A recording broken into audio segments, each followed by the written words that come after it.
Hello. Welcome to the live FilmCow Q&A. I'm Jason, here to answer all of your most pressing questions. It doesn't have to be about, specifically, llamas with hats, although I will, of course, take llamas with hats questions. Because we are doing that Kickstarter, which has less than 24 hours left. 21 hours to go. I've got a little, I got a little notes document here, so I can keep track of the questions that are being asked.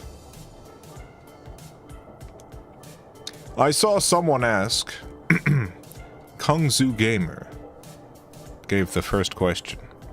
Let's see, Kung Zu Gamer asked, are Carl and Paul brothers? Great question. Kung Zu Gamer. The answer to this question is no. No, it's not. They do mention in the series that they met each other 3 years prior at some point, which it doesn't exclude them from being brothers. There are estranged brothers. But the answer here, no. The answer is definitely no. Let's see what other questions are coming up. What is your favorite breakfast cereal? Good question. What is your favorite breakfast cereal? Thank you, Jonathan, for asking this question. My favorite cereal. Great Grains. Oh, I need to. Crunchy Pecan cereal. Great Grains Crunchy Pecan cereal.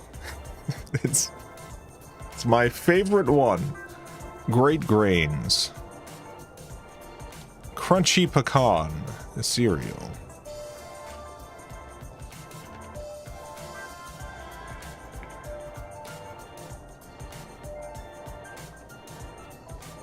Where do they get their hats? The Meeps, thank you for this question. Where do they, the llamas, get their hats? I like to imagine the answer is on the wind.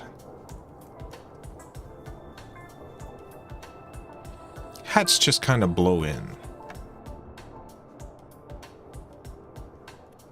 The wind carries the hats to the llamas. Let me see how the Kickstarter is doing. One sec.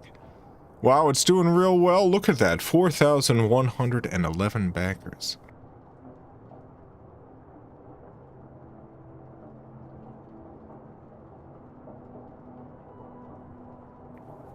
Sorry, as I was, I muted the microphone.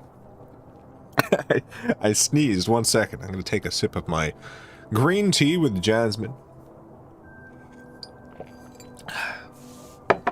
As I was doing that, we got another backer, 4,112. Thank you. Thank you so much. How come the Nintendo stocks videos can only be found buried in the playlists of your channel?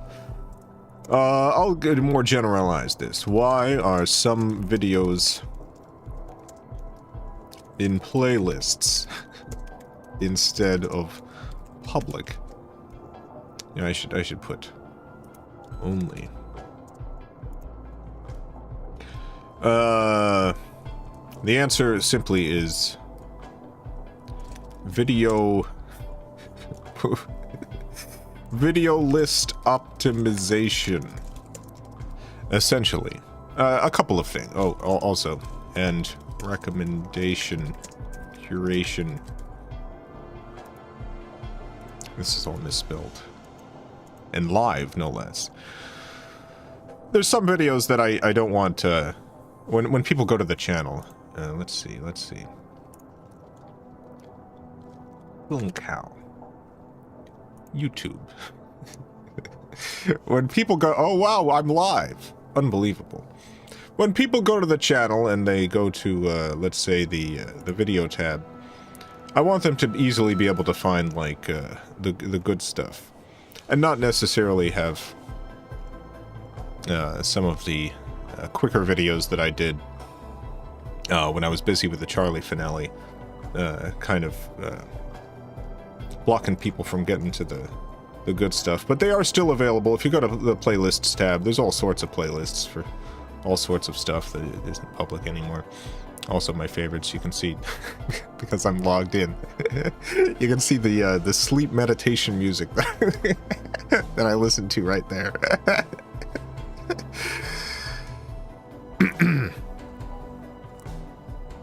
Oh, I got some super chats. 1 second. Glossy Plain 542, thank you for the $4.99. You got almost 10 times the Kickstarter goal. How are you planning to use all of the extra money? That's a good question. 1 second, let me get the notepad back out. Where extra money go? No, where? Where will the extra money be used for? What? What will the extra money be used for? Alright. Number one, the project itself is not going to be fundamentally altered by the fact that we've raised a significant amount more money. I did that with the Charlie finale, where we raised a lot more than expected, and I felt immediately self-conscious about the fact that, you know, the plans were not grand enough for the amount that we raised, and that wasn't the primary reason why stuff ended up getting delayed with that, but it was a contributing factor, and in the end, all of the stuff that I thought about adding on and that I worked on to make things seem like it cost more money just ended up being kind of a waste of time and didn't really make it into the final project. So for this time, I am not fundamentally changing the project, but the money will be used for unforeseen circumstances to essentially help prevent things. If stuff comes up, it will not delay the project in the way that the Charlie project got delayed, because I'll simply be able to rely on the additional funds to deal with unforeseen circumstances.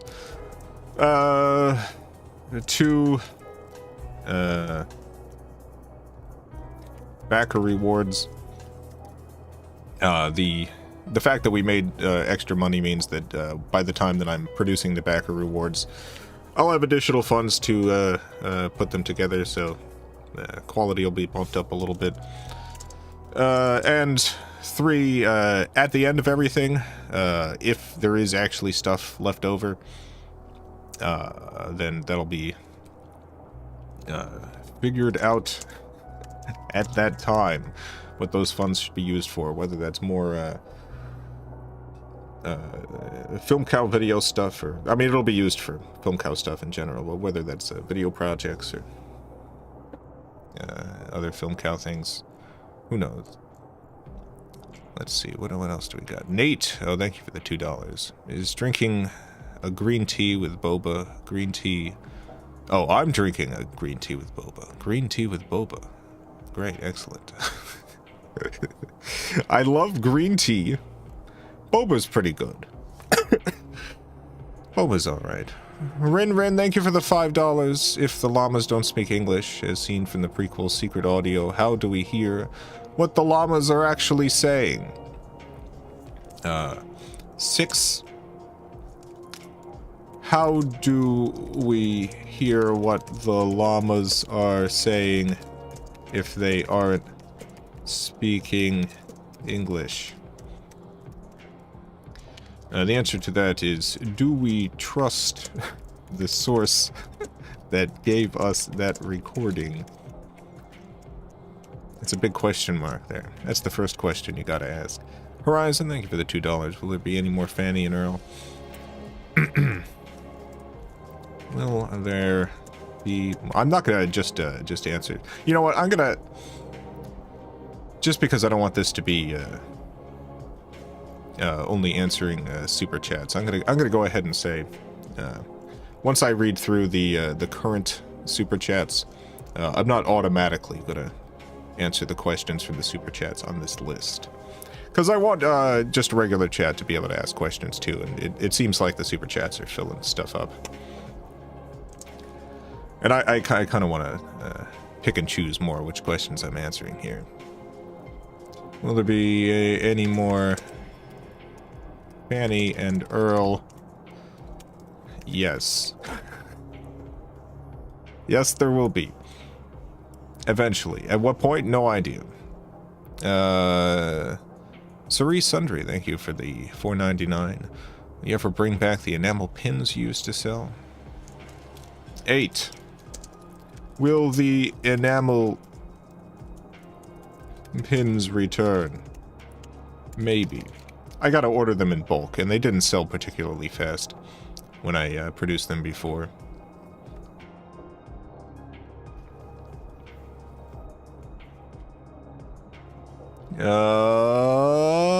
Nine. About commissioning a song. No, I do not do song commissions.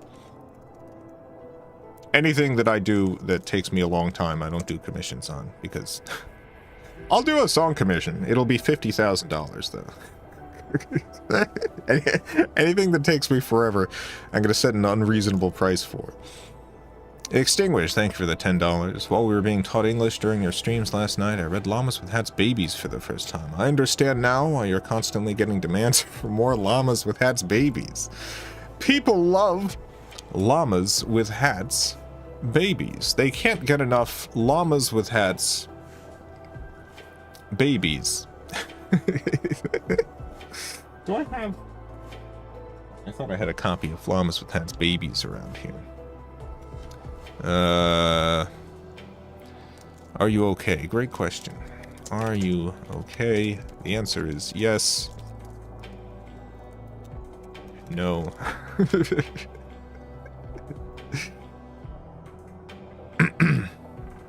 Why does Carl respect the restraining order that Paul has obtained against him?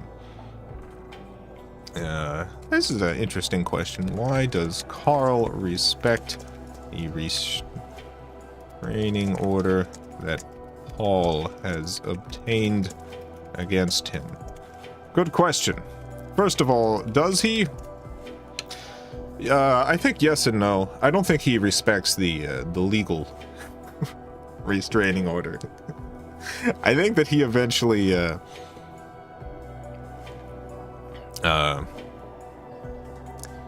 he does genuinely want the dynamic that he and Paul has. He doesn't want to just like have Paul chained up in a basement like Lyman in Garfield. He doesn't want that. He wants them to have an actual back and forth. And so while he doesn't respect boundaries and he doesn't respect the restraining order, while Paul's staying away from him, it's not the situation that he actually wants. So.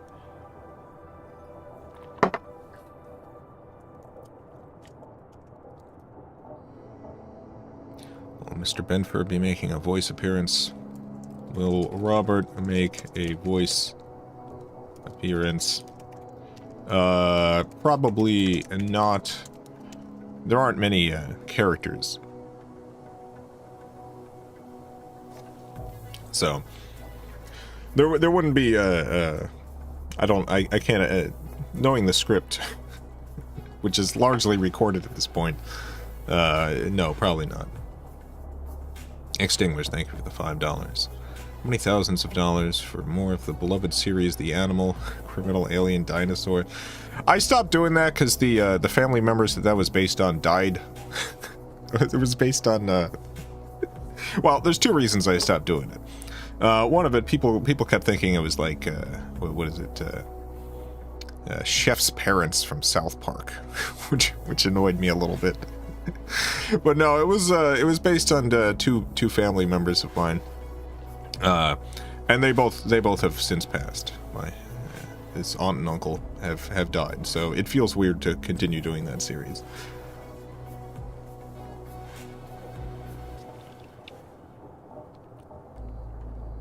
Can you make plushies? Another good question. Can you make llama plushies? Maybe eventually. I'd have to find some, like, a good partner for that, because I definitely can't afford to get the initial order of that. It costs a lot. It costs a lot to do. Hey, we got a few new Kickstarter backers. Thank you to whoever's just joined up. 4,118 backers.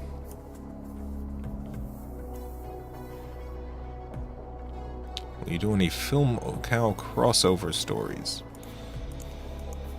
Good question. Will you do any FilmCow crossover stories? Maybe I am already. Hee hee hee hee hee hee. But probably no. I'm not 100% against the idea, but in general, unless things were originally set up for that, unless things were specifically set up as a spin-off or something like that, like you know, like the Perfect Husbands series is continuation of some characters from the Charlie the Unicorn finale. If it wasn't planned like that from the beginning, then no.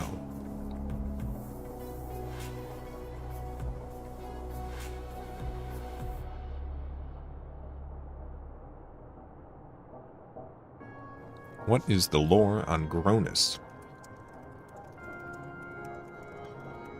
What is the lore on Gronus? Great question, thank you.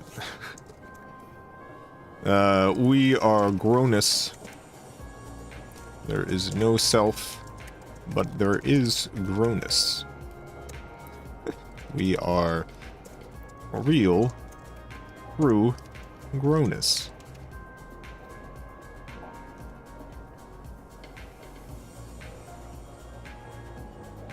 Alright, let's see.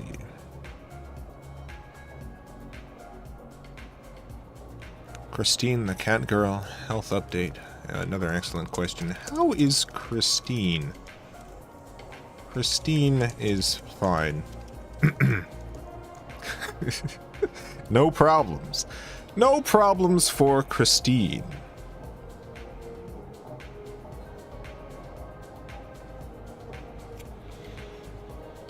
Let's see. Oh, we got some new backers. 4,121. Wow. It's doing pretty good. It's doing very good. I'm very thankful to everyone who has put their hard-earned money towards this project. I recorded with Christopher a couple days ago. I recorded Chris's Carl lines. I've got the documents. I've got the Carl voiceovers now. We did a recording session. It's the first time in 9 years that he recorded that voice, and he still got it. Still got it. It turned out so good. Very excited for you all to hear this. Oh, Nightly, thank you for the $5. How many more episodes of Perfect Husbands will there be? I'll put this down as a question. How many more episodes of Perfect Husbands? Unsure. Probably about 8. I think there's gonna be about 10 episodes, but there might be less, there might be more. It depends. Like, I know exactly where it's heading. Oh, we got another backer. Thank you to the 4,123rd backer. I have the arc planned out, but I'm writing each episode as it comes. So it depends on how much stuff, how much progression ends up falling into each episode. Shadowstone Park coming back. Good question. Is Shadowstone Park coming back? So we did, we had the original 3 episodes. The Fall of Ark. And later this year, the final arc. It is coming back. It is coming back. There's going to be more. There is going to be more Shadowstone. I think it's going to be called Beyond Shadowstone Park. Because it largely follows events outside of the park itself, with Lark and Ava traveling around.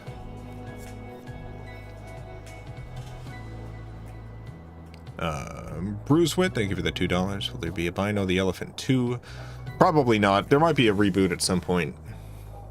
James, thank you for the $5. Here's $5 redues from a fellow Titusvillian. Nice to know something good can come from this town. Well, I hate to, I hate to disappoint you. Chris is from Titusville. Chris, the voice of Carl the Llama. Chris also did the Titusville Culture Report videos. I am not from Titusville. I'm from Jensen Beach, Florida. Pineapple capital of the world. Jensen Beach. Beautiful Jensen Beach, Florida. So we did the... Let me see. I think I actually got those videos around here. 1 moment.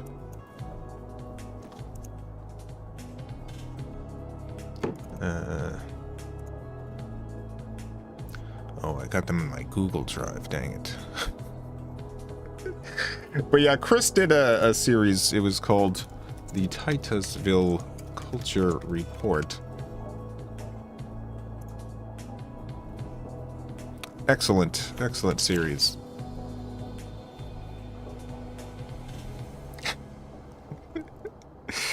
Highly recommend watching this series. He talks about all things Titusville.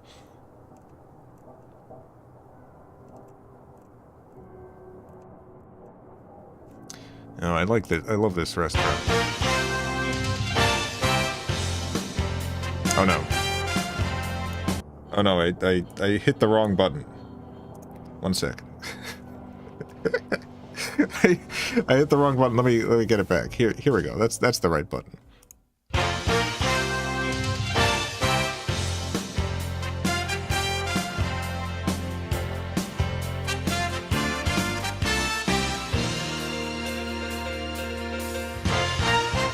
That's Chris. If you're in Titusville and have a hankering for some fine Italian dining, Portofino Italian Grill is your place. Located on US 1, Portofino's is right across from Titusville's Pride and Joy, the Indian River, and the Kennedy Space Center. When you first pull in, you'll notice that they have many seating options, including some lovely outdoor patio dining. Portofino's can get pretty busy on a Friday or Saturday night, so their lobby is set up with comfort in mind. Patrons can sit and wait for their table while chatting with friends on comfy couches. Lucky for us, we didn't have to wait at all, and our table was ready and waiting for us when we arrived. And would you look at that? The best view in the house. Each table is decorated with romance in mind. Some lovely candlelight to set the mood. Jennifer, watch out! You'll burn yourself. Just kidding. Portofino's cares about your safety. No open flames here. After playing with our candle, it was time to get down to business and place our order. For Jennifer, she decided to get a classic favorite, eggplant parmigiana. And for myself, something a little different. Shrimp and sausage Marinucci. Our meals came with super salad, so we decided to get our veggies on, and each asked for a salad. Jennifer chose the house with creamy garlic dressing, and I chose the Caesar. And what's this I see? Oh? Garlic rolls? Oh my God. Yes, please. In fact, keep them coming. When our salads arrived, our waitress came prepared with the shredded Parmesan cheese. Oh, wow. Look at all the cheese. By the time we finished our salad, our meals were right behind. My dish looked and smelled fantastic. Just look at the shrimp and the sausage. And Jennifer's eggplant parmigiana was picturesque. Oh, wow. Again with the cheese. As you can tell, we didn't waste any time digging in. Our meals were tasty, and the serving size was more than enough. In fact, leftovers are a common occurrence here. Looks like we'll have enough for another dinner tomorrow. Now, a little secret about Portofino's. Oh. They have a mailing list that you can sign up for, and when you do, they send you coupons throughout the year for a free meal when you buy one. Wow. Yeah, you heard me right. BOGO on the dinner. So that means that our total went from $32 to $20. That's a deal. Wow, what a deal. Oh my goodness. So the next time you're in town and want some fine Italian dining, don't go to that place with unlimited soup, salad, or breadsticks. Check out Portofino's. Yeah. And don't forget to bring your coupon.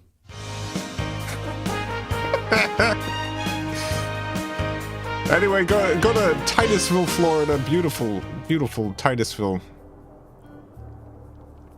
Florida. Get great food like that. So yeah, that's Christopher. Christopher, voice of Carl the Llama, responsible for that great series. I myself, not from Titusville. I am from, as I said, Jensen Beach, Florida.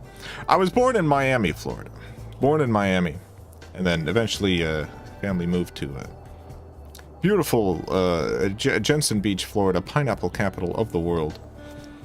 Whereas Chris lives in the Space Coast, Titusville, Florida. I got a number of family members living in Titusville. Would spent some time there. I saw my first Sega Saturn in Titusville at the Miracle City Mall. No, Searstown Mall. Not the Miracle City Mall. The Searstown Mall. Who's your favorite character in all the shows you've made? Great question. Who is your favorite character? Honestly, I think it's Vuldo. Whenever anyone asks my favorite of anything, it's almost always like a recent thing. And usually something that I spent a lot of time on.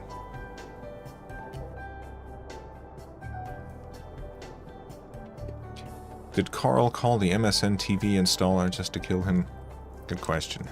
Did Carl call the MSN TV installer just to kill him? I think the canonic answer to this is probably, if that is canon to begin with. How does a llama call someone? This is another good question. Carl has some special abilities and powers. 21. Will we ever see the Spatula Madness feature-length movie? No. It was canceled in 2009. Everything since then has been unrelated to the movie. Yeah, the movie was canceled in 2009. It's not... It wasn't particularly good. The script is out there. I sold some physical copies of it signed at one point. You can also get it on the FilmCow Patreon.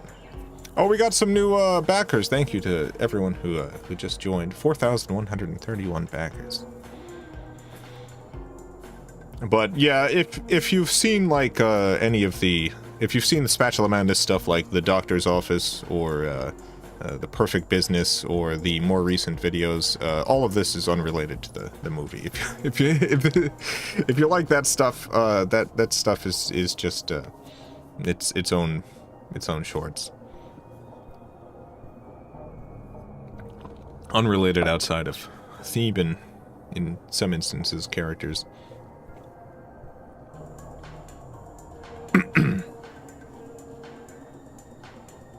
What state is your favorite based on shape? I don't know if I'm gonna... Yeah. What state... I'll write it down. Is your favorite... Oh, thank you to the 4,132 30-second backer. Based on shape...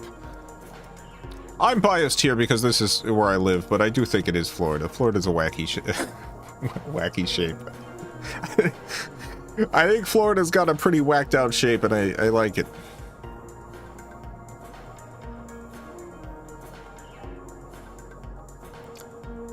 Pineapple on pizza. 23. Pineapple on pizza. Pineapple on all things. I'm also biased here because I did grow up in Jensen Beach, Florida, pineapple capital of the world. Pineapple capital of the world. I love pineapples so much. The best thing about Jensen Beach, Florida, pineapple capital of the world, was the pineapple festival that was held every year.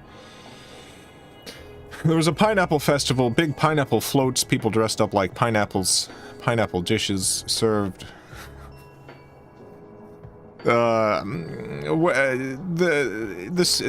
Jensen Beach used to be the world's largest supplier of pineapples by volume.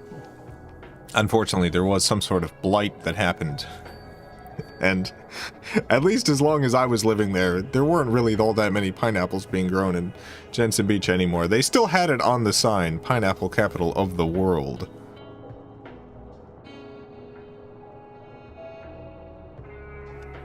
But unfortunately, it was just not true at that point. It was just not the case anymore. Great Florida pineapple blight.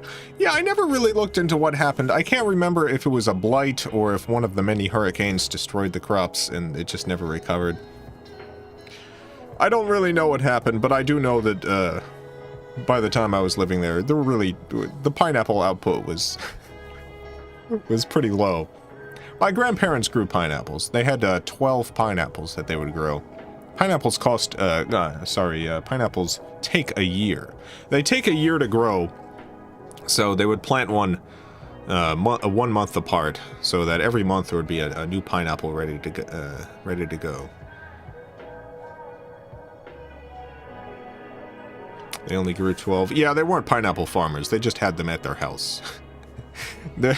In Jensen Beach, there was a number of people who would just grow pineapples at their house. Like not as a farming thing, just as a like a home garden sort of thing.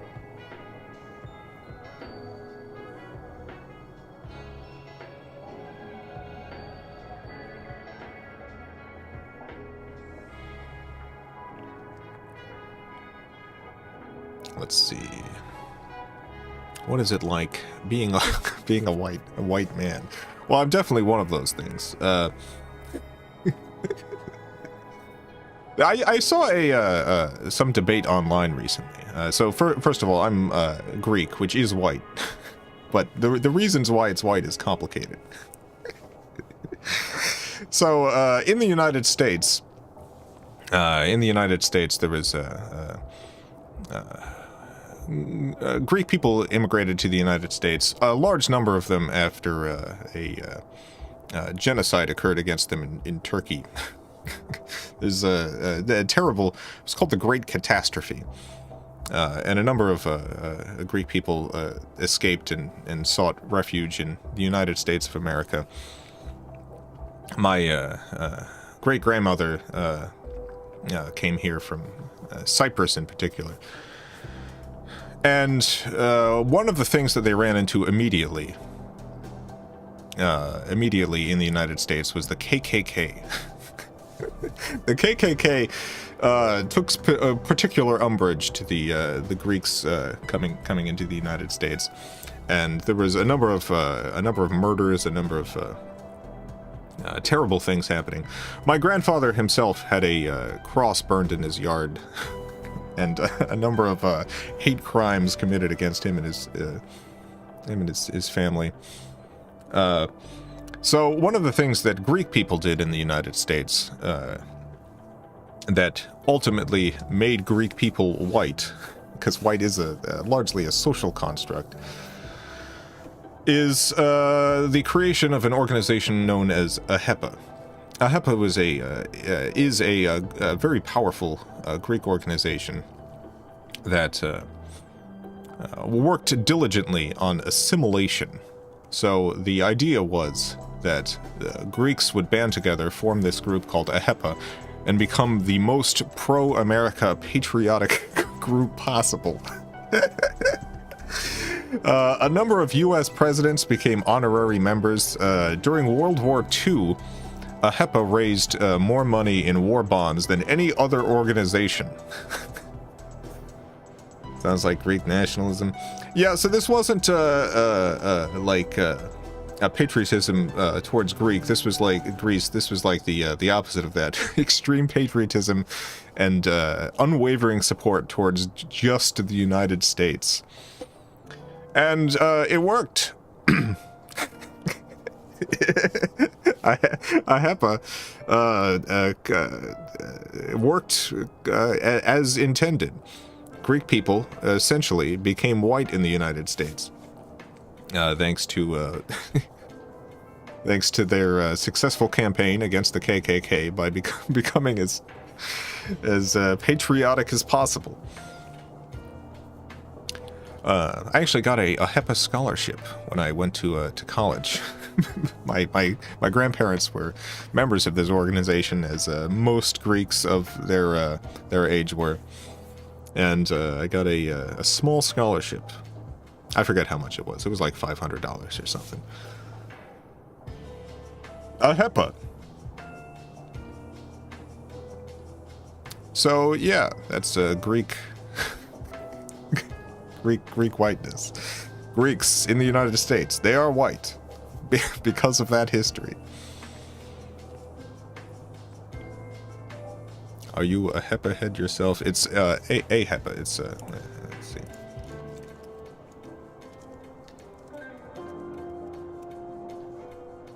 The Order of HEPA, American Hellenic Educational Progressive Association. Here's a HEPA.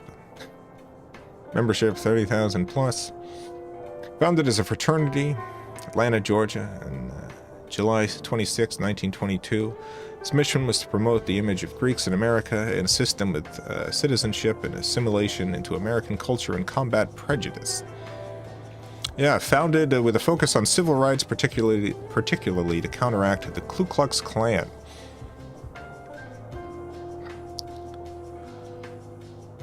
HEPA. Anyway, that's enough about a HEPA.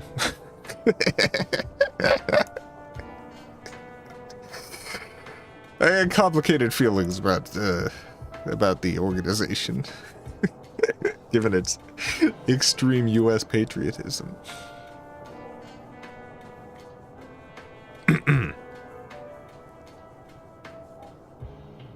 The air filter. The air filter, yes. Are the llamas Greek? 24, good question. Are the llamas Greek? Well, I'll say yes, why not? I'll make it canon now, they are. Why not? Both of the voice actors are Greek, why not? Why not? They're Greek.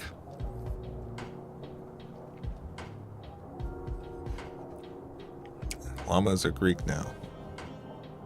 Do the llamas like crackling oats? 25. Do the llamas like crackling oats?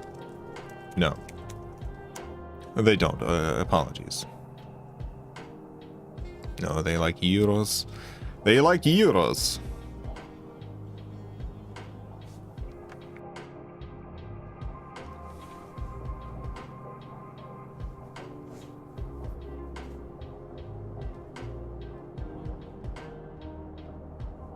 I feel like Carl makes a mean Spondycopita. Carl loves Spondycopita. You know what? They don't eat crackling oats. They do eat Spondycopita. You teach us some words in Greek. I know very few words in Greek. I can say I love you. It's Sagapo.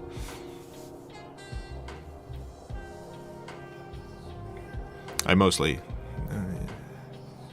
just know words that my yaya would teach me. So it'd be like Sagapo yaya.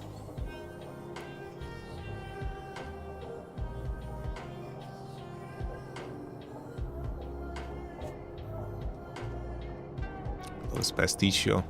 Loves pasticcio.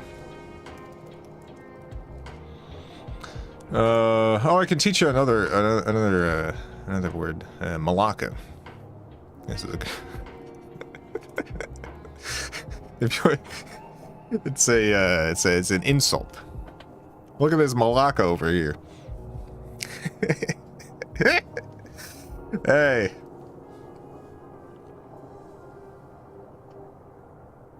The Llamas, both brothers. First question. No.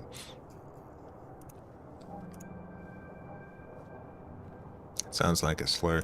It's not a slur. So the most literal translation into English would be jerk off. Like, look at this jerk off over here. But it's a little bit more complicated than that.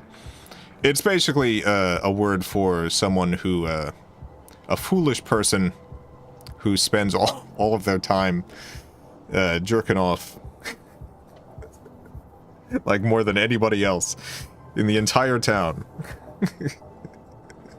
This is the person who, more than anyone else who lives in the entire area, spends spends their time jerking off 24/7. Malacca. That's such a specific insult. Yeah. So Gooner. Yeah, I think Gooner is like almost a one-to-one definition. Yeah. Gooner's perfect. Yeah, Malacca is the Greek word for Gooner.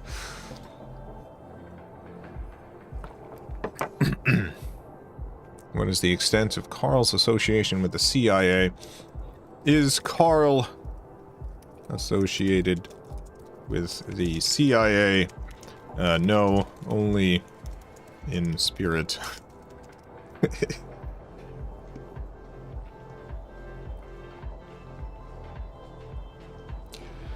Any advice for someone hoping to launch run a Kickstarter that doesn't have a community yet?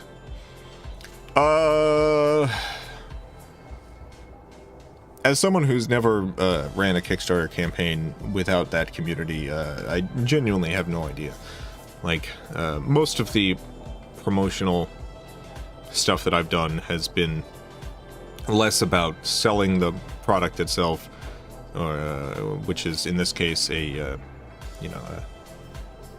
video, and more about just letting people know it exists. Because, like, I feel like, so, like, the Llamas with Hats series has cumulatively, like, about 150 million views. And I imagine of that 150 million people, well, 150 million views, probably, like, 50 million people. There's probably maybe 10,000 people of all of those who would be willing to back a Llamas with Hats Kickstarter.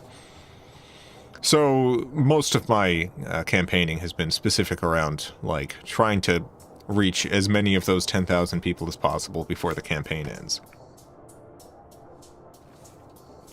If you're running something without a community, then it's a very different prospect. You're needing to actually sell the thing, as opposed to trying to reach people who are already on board.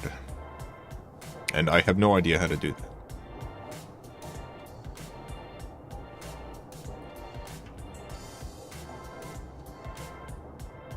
What is Carl's violent backstory? He said he had a violent past.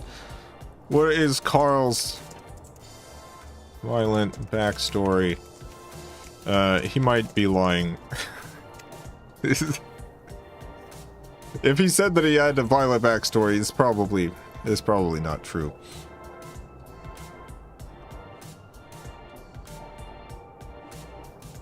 The Charlie fundraiser ended up making so much that you actually look into doing Aubrey Plaza edition. It didn't make nearly enough money for that to have been a reality. So the Charlie finale brought in $209,000 after Kickstarter fees and drop pledges and stuff when they were collecting the money. That ended up being $188,000. And then some of that went to a good portion of that went to taxes. A good portion of that went to the backer rewards. In the end, after all of that was taken out, we had about a little under $80,000 to produce the finale with. And, like, hiring Aubrey Plaza would have, for a project like this, would likely have been more than that total.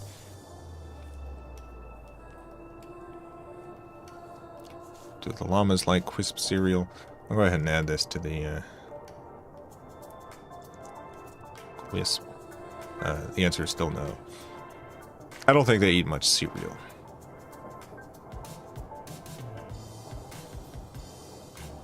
Does Carla Copface have the skills to take Carl down? Does Carla Copface have the skills to take Carl down? No. Definitively not.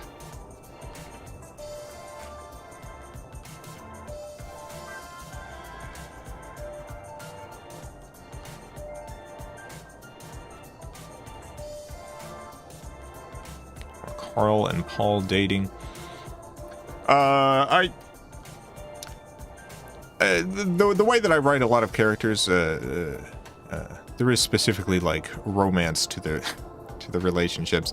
I think with Paul and Carl, at least the way that I've considered it, and I've written a number of romantic relationships between characters, and with these two characters, specifically because of the fact that like I'm voicing one character and my cousin is voicing the other character.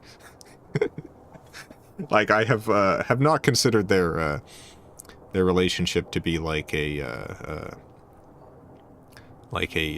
physically intimate one. for those reasons. I do think that they have a romantic friendship, though.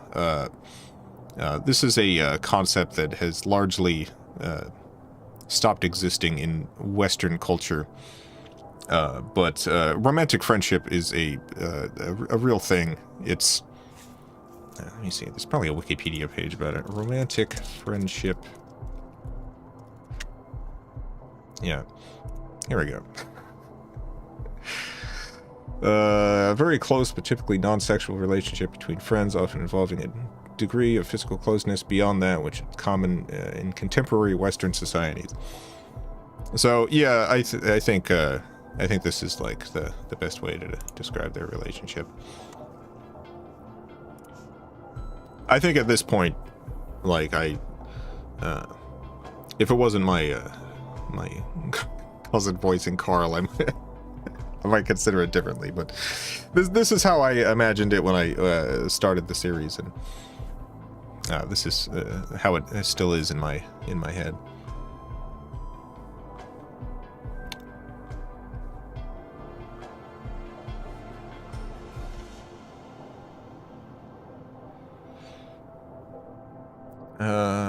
What's Carl's favorite non-flesh food? What is Carl's favorite non-flesh food?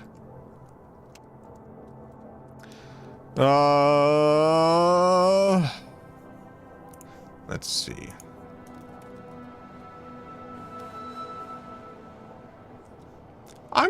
You know what? I'm gonna say it's scordalia.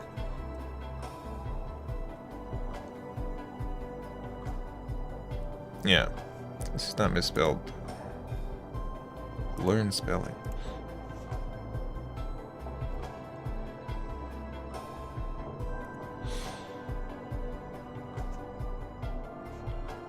Pineapples. Pineapples.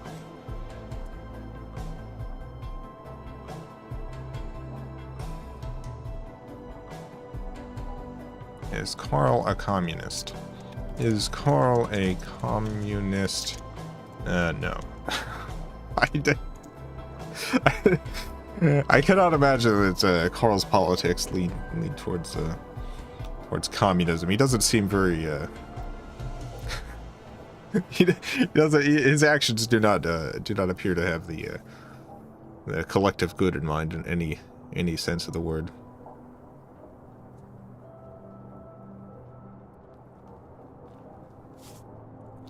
Uh, 31 thoughts on Yatsuni Miko. A++.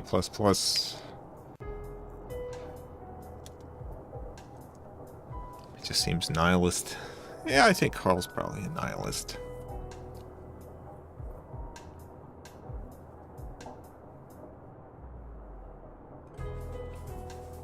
Are both of Carl's parents llamas? This is a weird question. Both of Carl's parents llamas? Yes. I mean, it's a good question. It's weird to contemplate, but yes. Yeah, both of Carl's. Wait.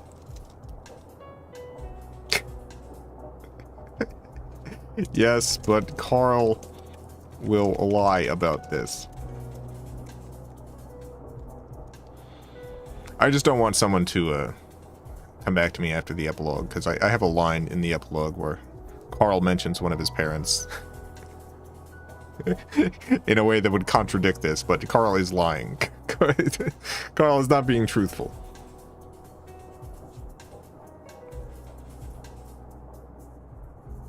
Will you sell llama hats? 33. Will you sell llama hats?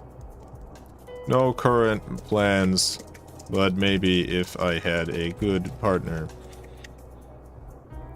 Yeah, I just don't know. I don't even know how do you manufacture hats?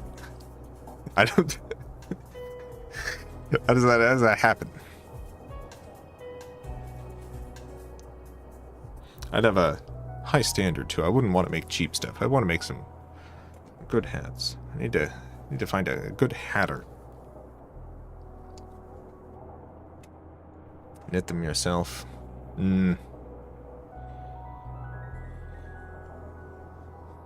Why does Carl lie so much? 34. Why does Carl lie so much? He has little respect for others. He just doesn't have much respect for other people. And other llamas. And just others in general. Can Carl freestyle rap? Yeah, there was the, I played part of it in the, Llama's recut. Carl's, cool rap. It's not very good. I don't know if you saw that. If you saw the Llamas 1 through 12 recut for brand conscientiousness. But he does rap in there.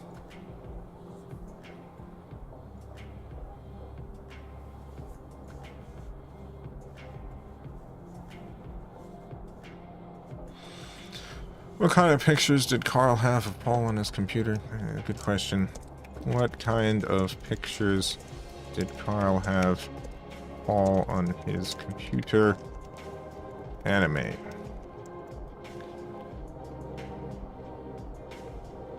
Will you release a Llamas with Hats rap album? Good question.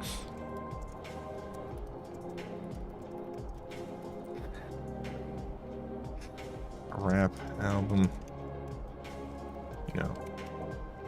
No! No! This might surprise you all, but I'm not a particularly good rapper.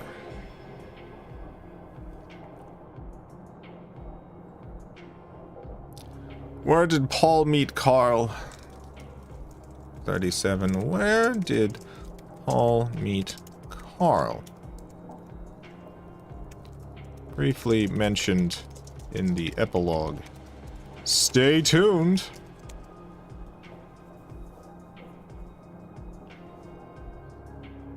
You're not constantly spitting bars. No.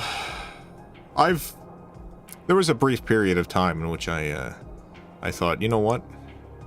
Maybe I could rap. Maybe it's possible. You never know until you try. And so I tried. It's, I think probably the best rap adjacent stuff that I ever did was in the song that the coat does. That's about it, though.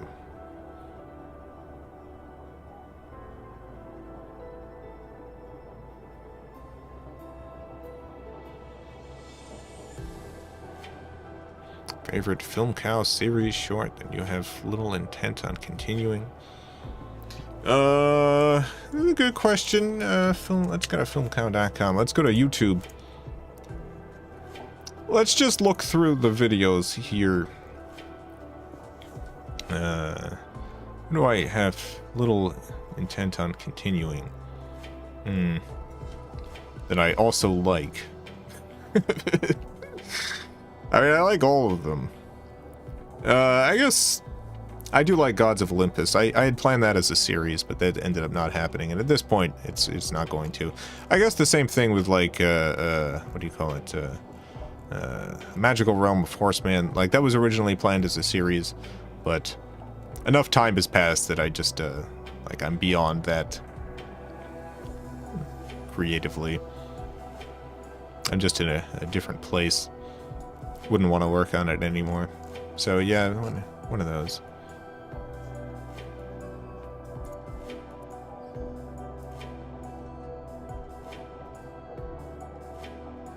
Now get out of here. Bring up the questions again.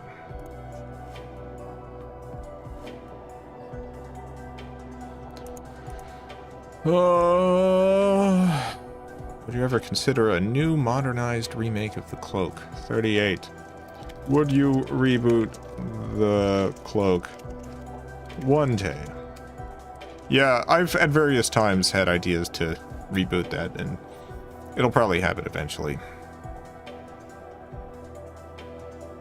Favorite Charlie the Unicorn song?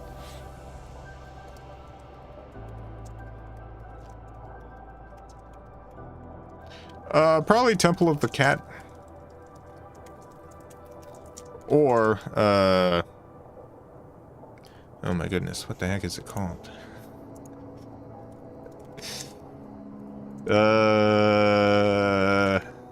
What in the world? I can't remember what the dang song is called. There's an instrumental at the end of the finale.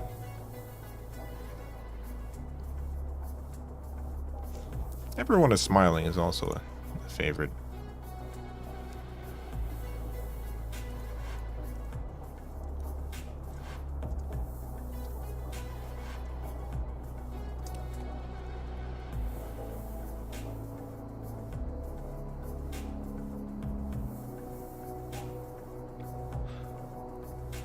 Is Carl a demon from Charlie the Unicorn? No.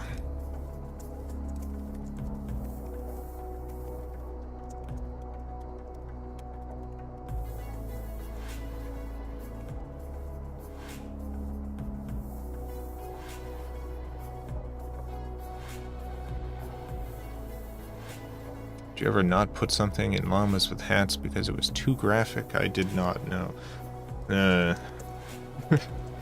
Hold back on the graphic content in Llamas with Hats. Nope. This was all done before YouTube started demonetizing stuff for or whatever. When I put up the recent promotion for like what happened to the guy from Llamas with Hats, moments before his death, when I put that up, just me saying out loud, this man was stabbed 37 times in the chest, triggered YouTube's automatic like content warning algorithm where they made the video 18 plus. I had it unlisted at the time. I just uploaded it because I upload stuff ahead of time just so that if there is any problems, I know before it has to launch. And they made it 18 plus because of that, because I said that, and so I had to re-record it where I said 37 big ouchies, and then it wasn't flagged as 18 plus. keep in mind that everything on YouTube that's not in the kids section is already PG-13. In the sense that you have to be 13 years old to have a regular YouTube account.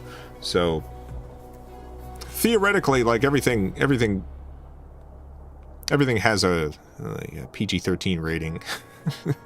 Like you can go up until PG-13. Like I fully understand having like the 18 plus stuff for certain content or whatever, but they really do apply it. They really apply the rating to everything that isn't PG.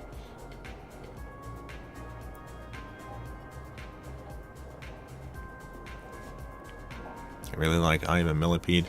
Yeah, that song came about, the I'm a Millipede song came about because we had a particularly rainy season and a bunch of millipedes crawled into the house.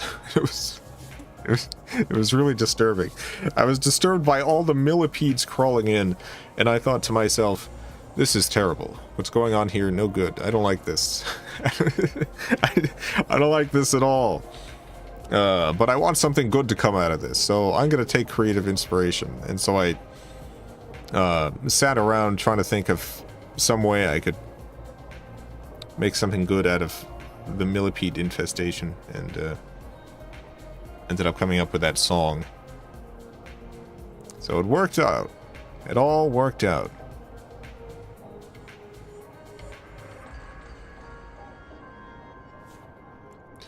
How does Carl hold things? How does Carl hold things like knives? Nobody knows, including Carl.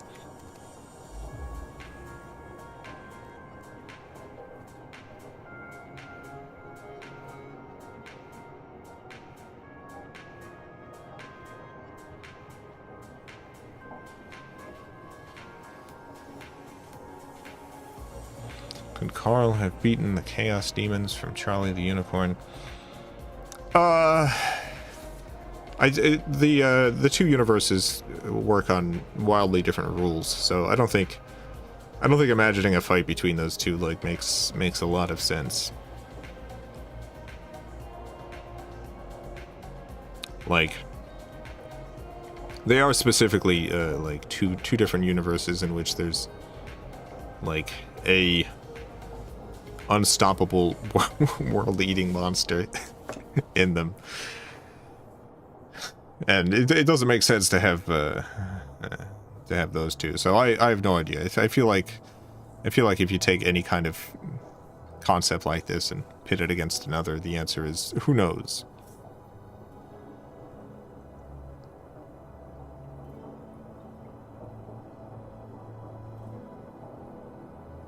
Was it really Paul's skeleton? Wait, was it really Paul's skeleton? Yes. Yeah, I don't like. I don't plan on with the epilogue or whatever changing, like retroactively changing things that happened. I don't like it when you have like an impactful moment and then later you're like, actually that wasn't true. That didn't really happen. That impactful moment was fake. 4,148 backers. There's a bunch of backers who joined since I started this live stream. Thank you. I think it was at like 4,111 when I started. 20 hours to go.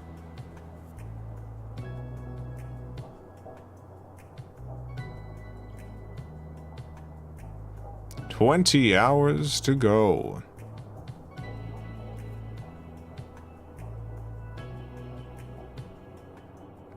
What spirit or entity was controlling the Paul mask?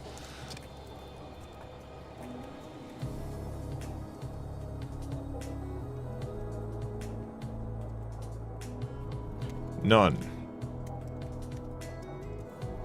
It was just a mask.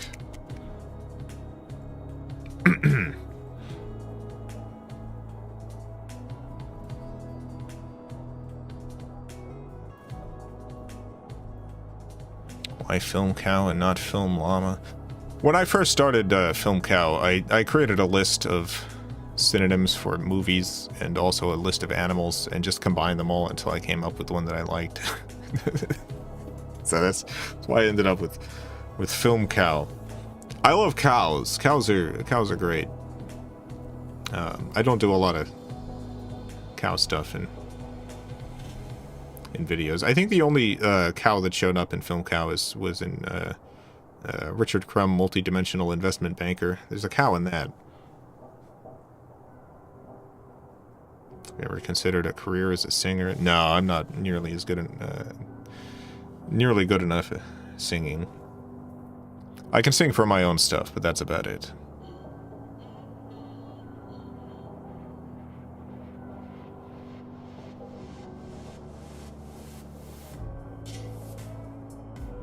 Will we ever see the return of Mr. Happy Face?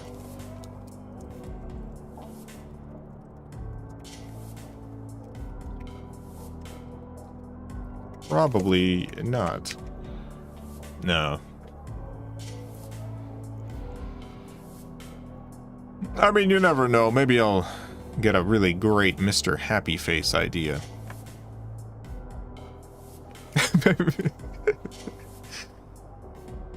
Okay, who knows?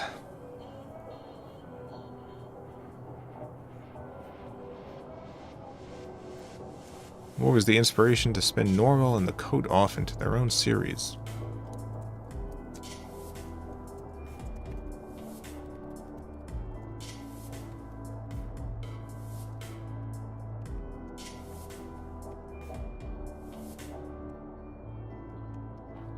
I just really like the characters. Is this really saying that Normal is misspelled? Learn spelling. Goodness. Is Carl a llama? Great question. Is Carl a llama? Yes. Thank you. Thank you for your question. Will you sing us a song?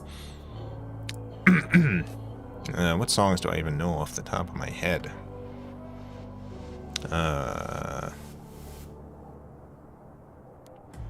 At 11:06, my watch stopped ticking, my telephone started to ring. The voice on the line said, "Have you got the twine?" Then I started to sing. I said, "What's so important about peaches and cream? Wake up and start living, it's a beautiful dream. The box springs turning in the music machine as your grandmothers run from the room. And it's only a matter of twine before I have run for the exit too." There you go. Cronus is my favorite FilmCow character. Thank you. It's a very popular character.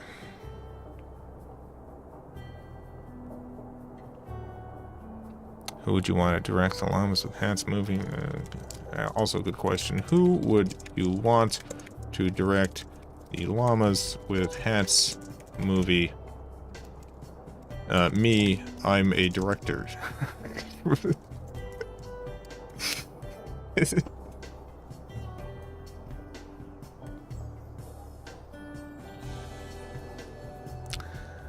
Carl and Paul know Gronus personally. Did Paul and Carl know Gronus personally? Yes, because we are all Gronus.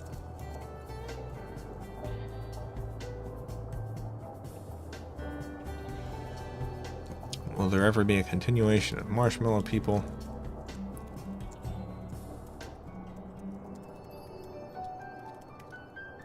Oh, thank you to whoever, how did I spell it this way?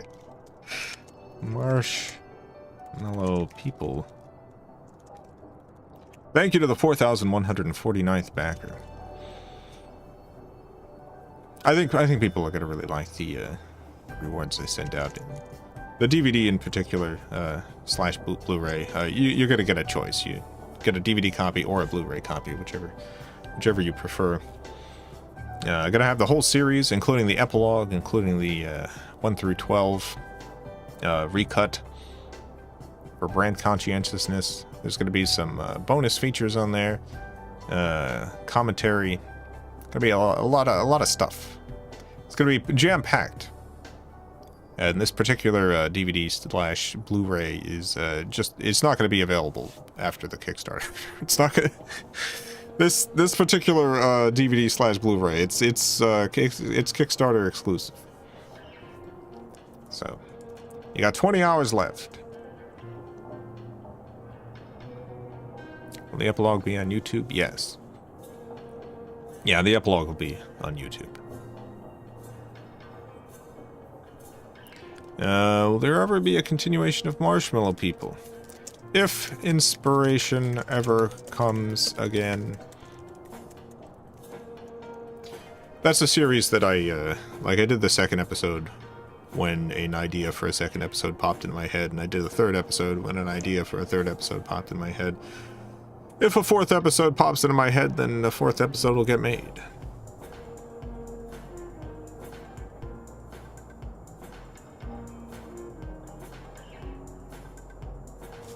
The Charlie the Unicorn World pre-apocalypse also have MSN TVs? Excellent question. Did the Charlie the Unicorn World also have MSN TVs? Yes, but they were called Waveless TV. I don't know how I know this, but I do. They were called Waveless TV.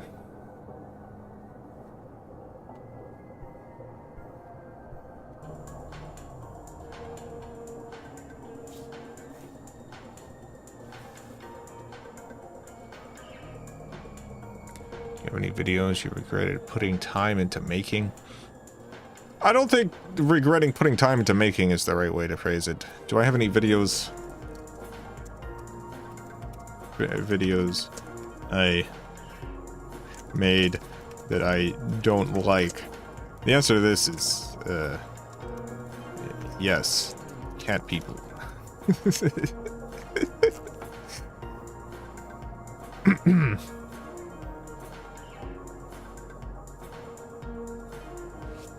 How does the talking coat from Charlie the Unicorn talk?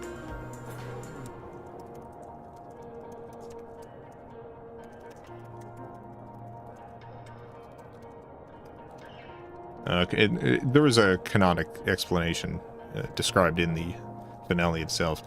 Witch magic.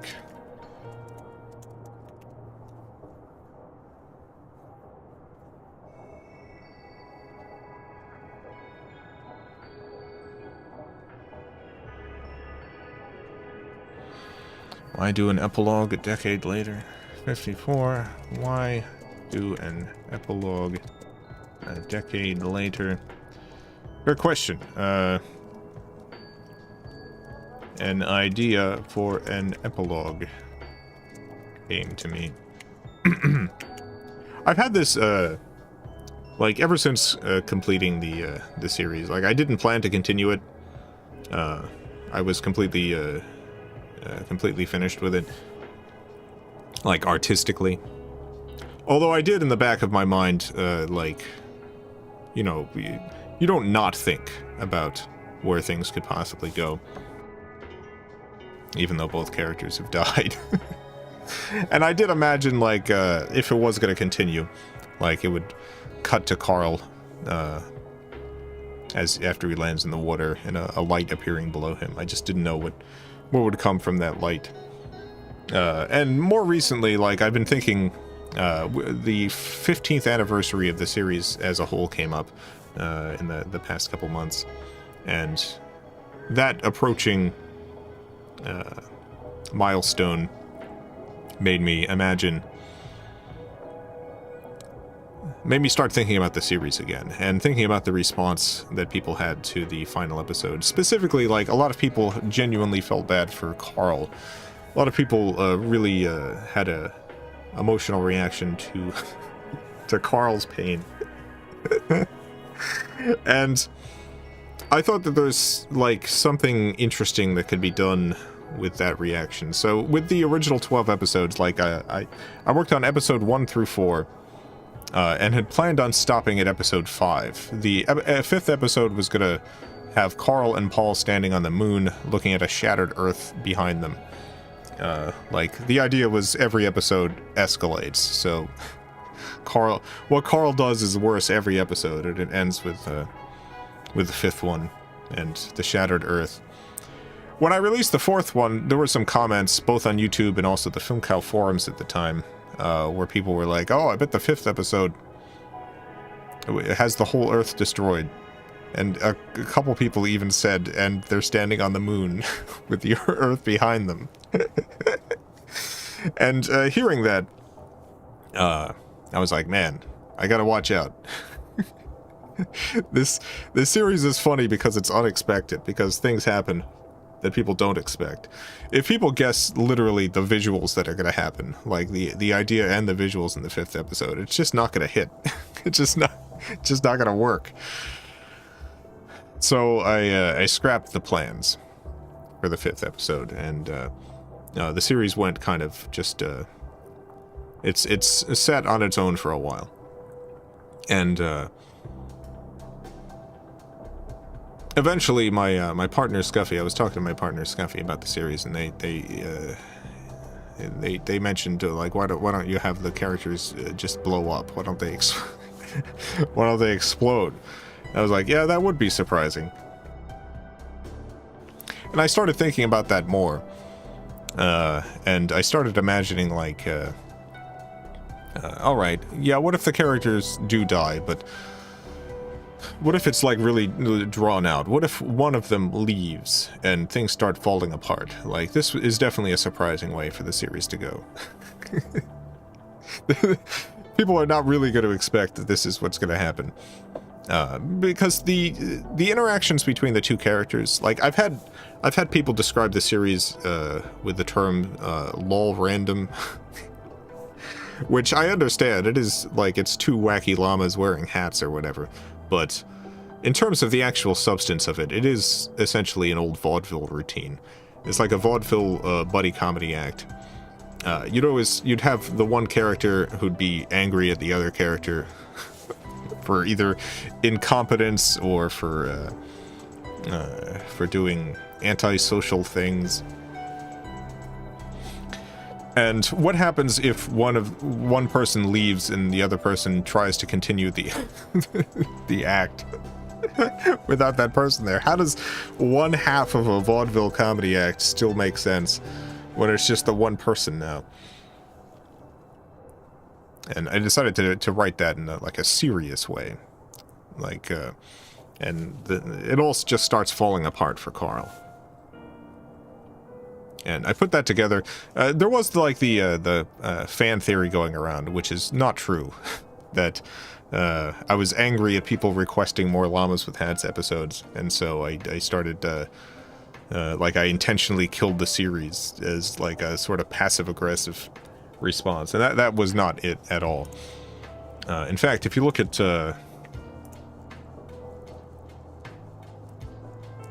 like this was definitively planned out, and there's actual like little clues in the series itself. Where's 1 through 12? Where is it? Where the heck is it? Where have you gone to? Oh, here we go. Like, if you go to episode 8, if you'll notice Paul's door, 412, because the original arc ended at episode 4, and the new arc was going to end episode 12. Put that little Easter egg in there. Because episodes 5 through 12 were written out ahead of time. Like I planned it all. It was planned. It was intentional. 4,157 backers. Look at this.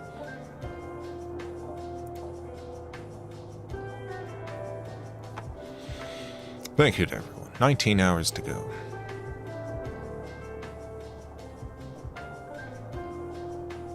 Why is the FilmCow blog no longer around? Why is the FilmCow blog no longer around? Web hosting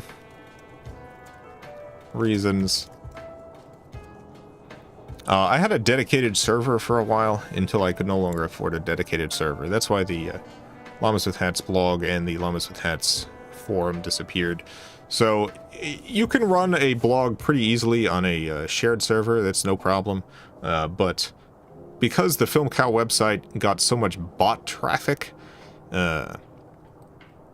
running any kind of scripting at all would immediately like run into the processing limitations of shared servers. So like even a relatively low traffic blog that I would have on my site, I needed a dedicated server for it.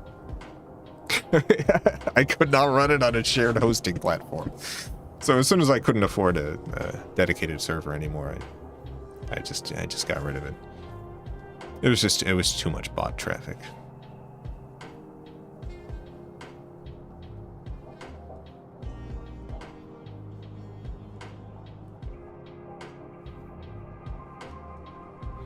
When did you start writing music? When did you start writing music? Good question. It was, the first Charlie the Unicorn uses this, polka song. This polka melody, I forget what it's called, in Polish. Clarinet polka. And after that blew up, I started thinking about, like, I really want to learn how to actually write my own melodies, how to write my own songs and stuff. And so it was probably 2006 probably then that I started writing music. The very first song that I wrote ended up being the melody that became Everyone is Smiling in the Charlie finale. If you remember that. That melody was the first song that I put together. And so, because of the history of it, I really wanted to use that in the Charlie finale. Because it was directly inspired by Charlie the Unicorn taking off.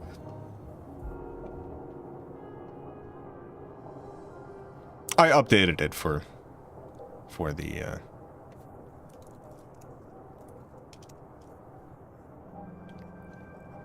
the finale. Yeah.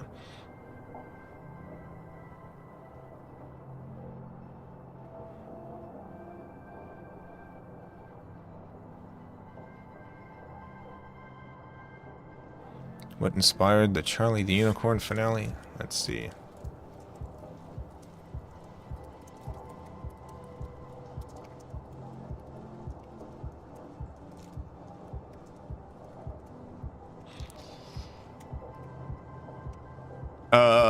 When I was working, after the first episode came out, and that blew up, I got contacted by Adult Swim. They were interested in possibly doing a Charlie the Unicorn television program. A Charlie the Unicorn TV program. And I wrote a script for that. It was, pretty silly.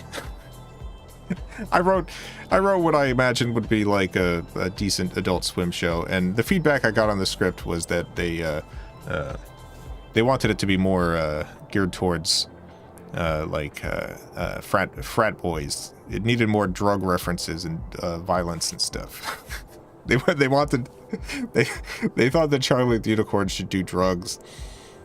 I ended up thinking that.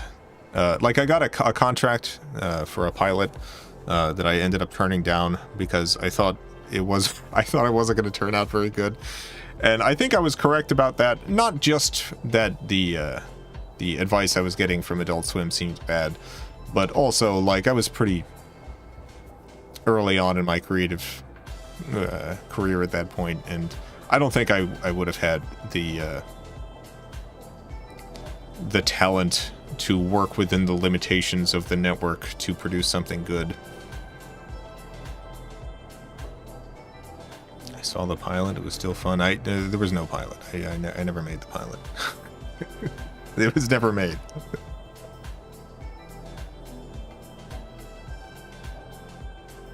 So, what ended up happening after that, after I turned that down, was I said to myself, I said, all right, I'm going to make this independently.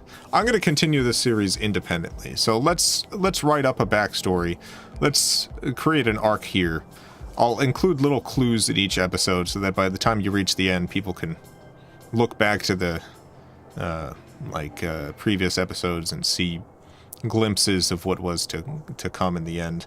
I thought that the series would go on for a lot longer. I thought that there would be a lot more episodes, but I did kind of get tired of doing it. Around the after the third episode, I just didn't really have the inspiration anymore to do it. My creative interests had kind of shifted.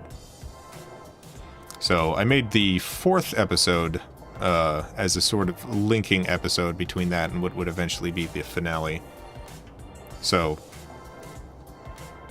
the inspiration was just it was just creative world building at the time, and I still followed the plan that I created, but I did focus things a lot more.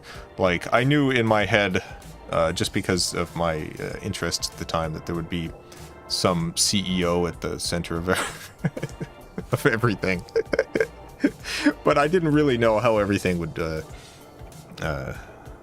coalesce, I guess. Of entertaining, thank you for the $5. Paul and Carl a couple or just roommates? I think I answered that before. Where was that?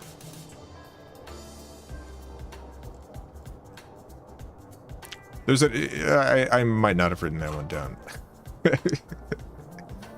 I consider them to be what do you call it? Romantic friendship, which is a concept that's largely disappeared from Western culture. But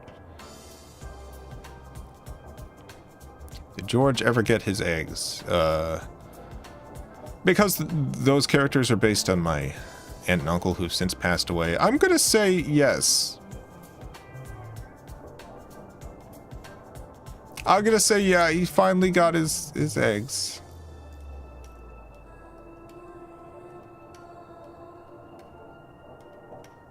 It finally happened.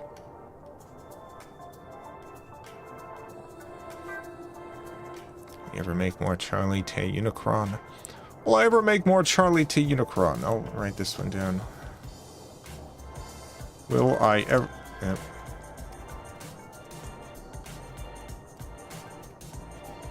No, this needs to be lowercase. Yes. When? Who knows?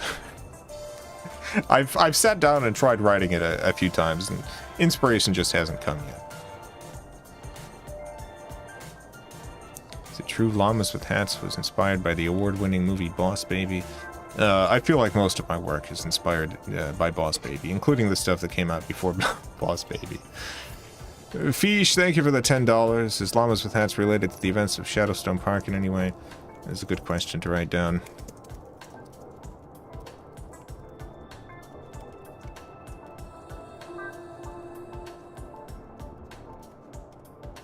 No, in no way whatsoever, not even a tiny bit.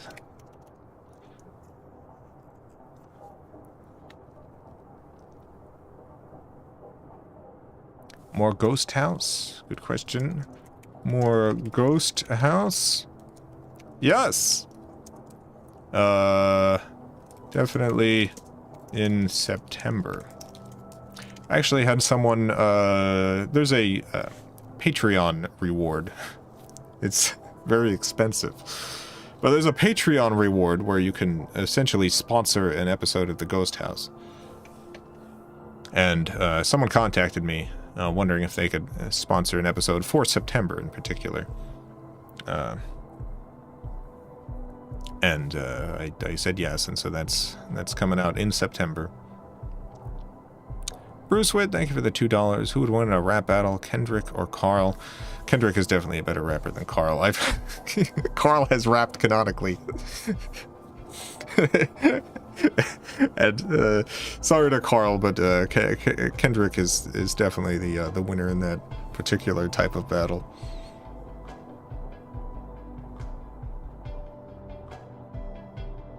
It's Carl behind the Apple commercial where they crush a bunch of creative stuff into an iPad. It's such a bad commercial. It just came out. Oh, I hate it. It's like, I mean, just, there's a viscerally unpleasant quality to seeing a bunch of, like, truly beautiful instruments and artistic tools and other such things getting just destroyed. But on top of that, it's just like, it's you're creating this advertisement to advertise this product to creative professionals, and you're doing it by just disrespecting those professionals' tools in such a unpleasant way. It sucks. It's such a bad ad. I honestly, I have a sort of sick obsession with advertising. And it's been many, many years since I've seen an ad blow it in such a in such a monumental way. Like, I think this is a historically bad advertisement. I think this is one of those that, like, 10 years from now is going to show up in articles of, like, the biggest ad flubs of all time.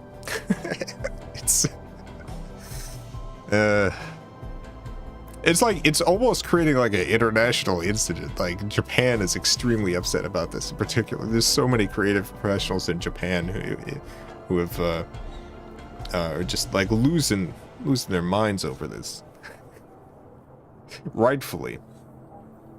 Goo Bomber, thank you for the $2. Is Homestuck canon for Llamas with hats or vice versa? I never read Homestuck, so I can't definitively answer that question. Maybe they orbit each other, like two celestial bodies floating out in the void. What ad? Apple put out an ad for the iPad Pro. It's just a bunch of stuff getting crushed. You can see it on CEO Tim's Twitter page. It's also on the Apple YouTube page, I think.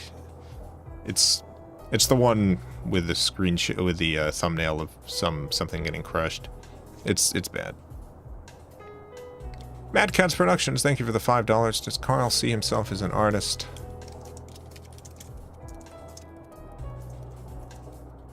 Easy question to answer, yes. Yeah, he does. And he also plays the saxophone. So, I think Carl has an artist's heart, even if he's evil. Kevin, thank you for the $2. I would like to buy plushies of your characters. I would like to provide them. I've only done plushies once, and that was for the Charlie Kickstarter, and the process of doing that has made me realize I really shouldn't be doing that without, like, a partner, because the cost involved and the whole process is just, it's too much. I need a partner, and I'm not sure. I'm not sure what manufacturer would be a good fit for that. Quantum Infinity, thank you for the $1.99. What is Carl's favorite color? What's yours? I think Carl likes the color green. That's why he wears that green hat. I think green's his favorite color. Mine is gray. I like it like a dark gray. Purple's second favorite color. Black is my third favorite color.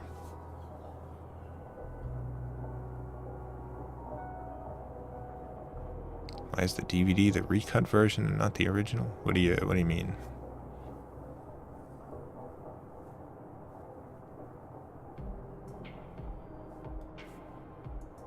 I don't understand the question. If you're talking about the DVD for the Kickstarter, like it has the original on it. it's gonna have the original. It's gonna have the epilogue, and it's gonna have the recut.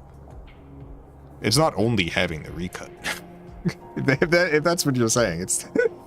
I'm not gonna send out a DVD to people of the whole series, and it's only the recut. Imagine how angry people would be. Here you go, llamas with hats. It's all bottled water now.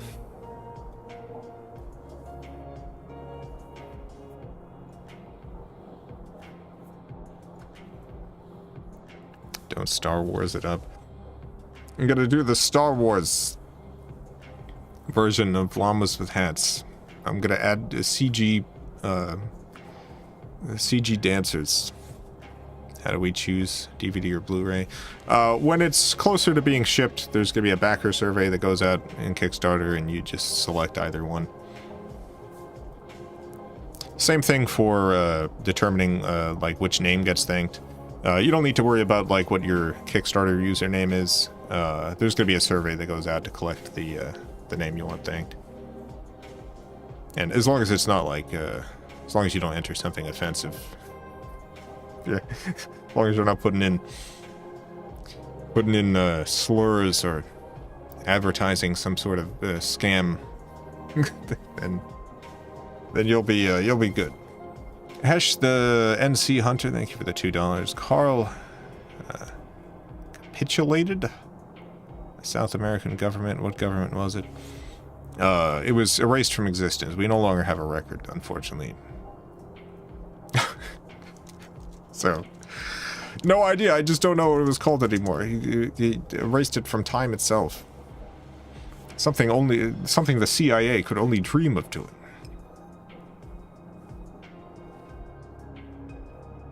As long as your name isn't Henry Kissinger. If your legal name is Henry Kissinger, I will thank it. If you're just putting in Henry Kissinger, I'm gonna switch the name to war criminal.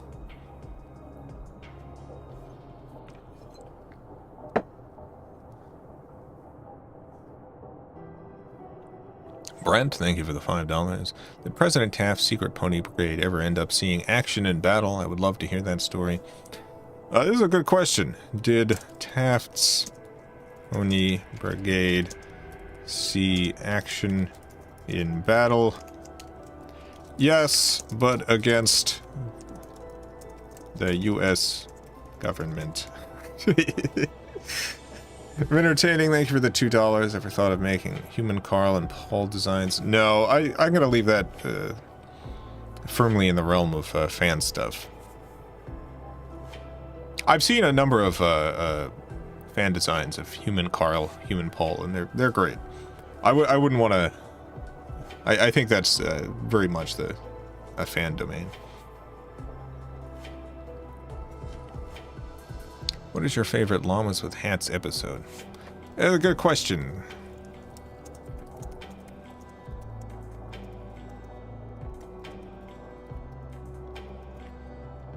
I got 2. It's 4 or 12.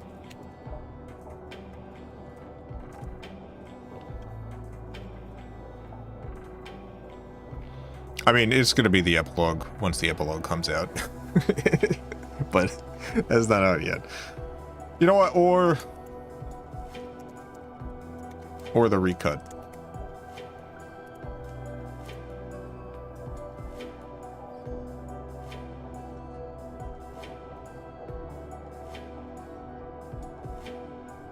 $4,168 backers. 19 hours to go. Special thanks, digital download and commentary. I'm going to try to put absolutely as many files as possible into this. This has not been a particularly popular reward section, largely because, you know, $5 is pretty inexpensive, and $25 gets you something physical. But I am genuinely going to try to make this this worth the money. I'm gonna put as many items here as possible. So if you're back into this level, I hope you come away from it feeling like you got your money's worth. Signed zine and stickers. I don't know if you know what a zine is. There's a long history of behind zines. These little printed booklets and stuff, and I got some great ideas for the Llamas with Hat zine. I think you're gonna like it. It comes with a bunch of stickers too. Had to look up zines on Wikipedia. Yeah, I love them. Love zines. Big zine fan. I got a few zines myself. Limited edition signed DVD or Blu-ray. Also going to be packed with stuff. All the stuff on the DVD be on the digital download. A number of items from the DVD will be on the digital download. There's a couple of features that are exclusive to the DVD, though.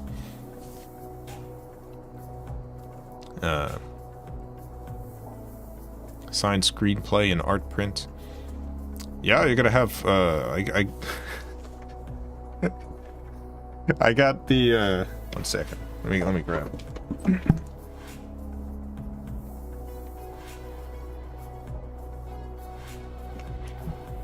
Gonna be assembling these myself. I've got ACO number 5 solid brass fasteners. These are the Hollywood official fasteners. When I was in film school, they made it very clear that we had to assemble screenplays in a very specific kind of way. And so when you get your signed screenplay, know that it was printed and assembled with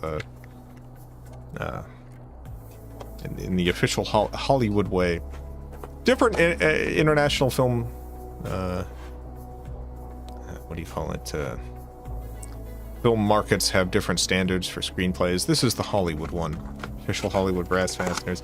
Yeah, if you use any other brass fasteners, your screenplay at the time in which this was common. It's not anymore. A lot of stuff is digital now. But at the time in which this was common, if you use the wrong fasteners, your screenplay might get just tossed aside. The fasteners are extremely important. And you're getting the right fasteners here. You're getting the right fasteners. I already donated $25. Can I donate more to get the next tier? You can change, like, before the campaign is over, you should be able to change your pledge. Like, you should be able to go and edit your pledge and back a different one instead. Like, you can make adjustments all the way until the Kickstarter's done.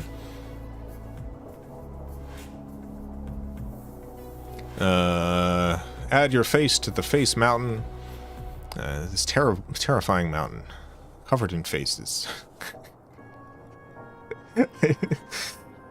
Covered in faces. Add your face.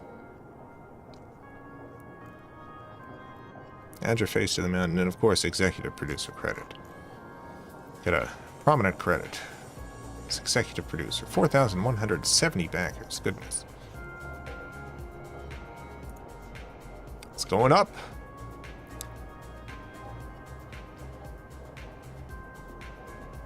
So Shatoa, thank you for the 199. Influential animated YouTube channel seen in your career. Are you asking, like, what YouTube channels, like animated YouTube channels, have inspired me personally? Is that what you're saying? A lot of my early, like, internet inspiration was pre-YouTube. So, like, there was a lot of Newground stuff that inspired me. Oh, we lost a backer. Good enough. Farewell, whoever you were, farewell. I'll see you. I'll see you later. One day, I hope you will return. Oh, we just lost 3 backers. 3 backers just left. So I just checked the logs. 3 backers have disappeared. Goodbye.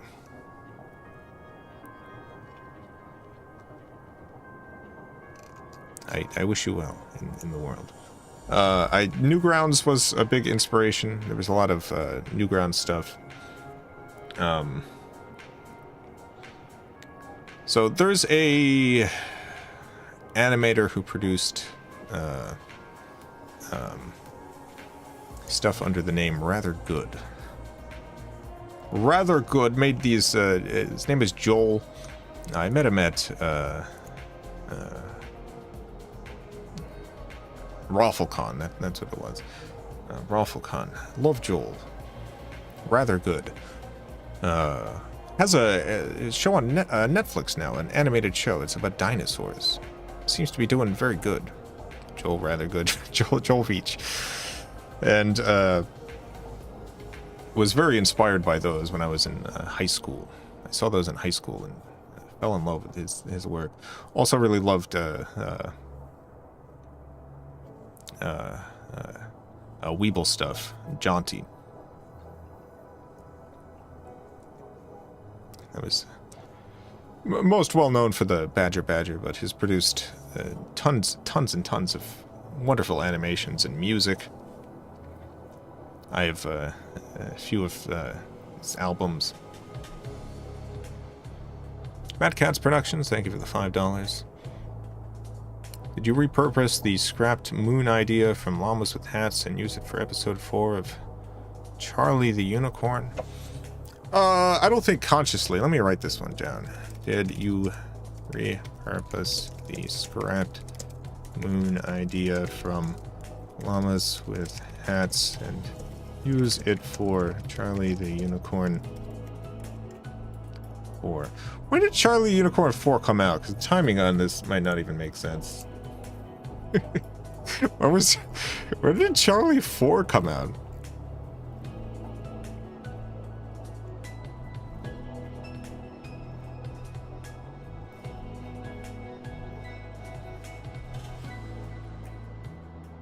God, when was it?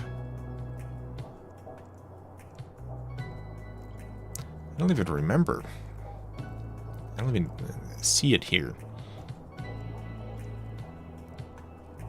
Charlie 4, where are you? What in the heck? Have I just scrolled past it over and over again? Oh, here it is. Charlie. Yeah. So, no. The llama stuff... Oh, maybe the timing works out. The answer is no. Not intentionally, but... I have thought about the moon exploding a lot, so...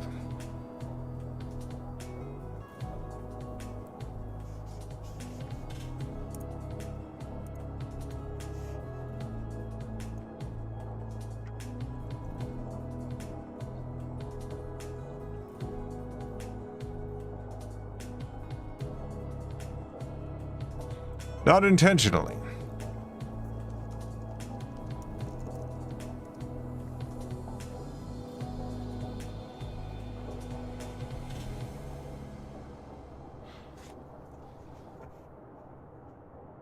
Why was my donation skipped? Oh, did I miss a super chat? Apologies. Let me look. Let me see. Oh, I did miss it. Sorry. Chat's going by very, very quickly. Goo Bomber, thank you for the $5. Will the scrapped moon ending be made and then included on DVD Blu-ray as a bonus? No. No, that's a... No. It was scrapped for a reason. Yeah, when I change my mind on something creatively, like it's because I don't want to do the thing. I don't want to do it. I didn't like it anymore. Want to be able to buy a second Blu-ray DVD? Kickstarter only gives me the option to change my pledge. Yeah, for logistical reasons, we're not doing add-ons for this Kickstarter. I know one person who created a second Kickstarter account to back a second time to get another copy, and you can do that. It's convoluted, and I apologize for that. But when I did the Charlie the Unicorn Kickstarter, we pack, fulfill, and ship all these rewards ourselves. And when I was doing the... Scuffy and I was doing the Charlie backer stuff, there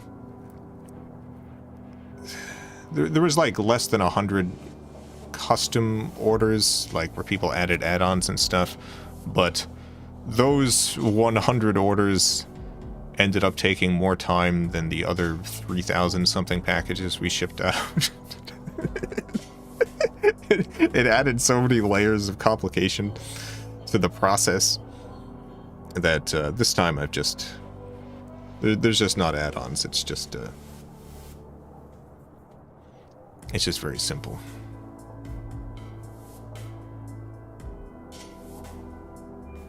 It took so long to ship all of those ads.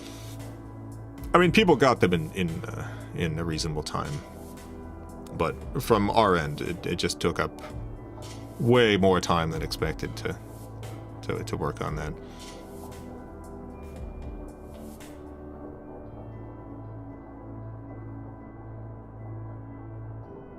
Would you say your only regret? Llamas with hats couldn't accurately convey your love of Family Guy and its inspiration to you. I just wish people knew how much I love Family Guy. My favorite show. I watch it. I make sure to watch it every night before going to bed.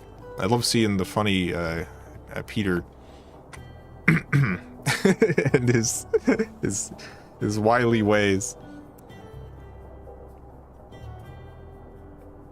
Stewie Griffin is your favorite baby boy. My favorite baby boy. I love funny babies.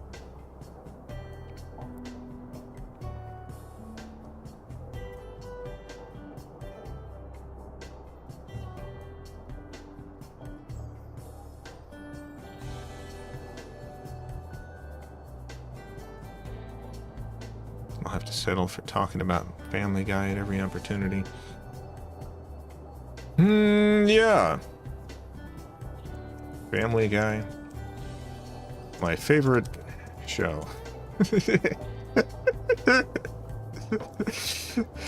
My favorite television program. You know, if you want to see some... Yes. Get rid of this for a second. If you want to see some genuine like FilmCow inspiration, you should watch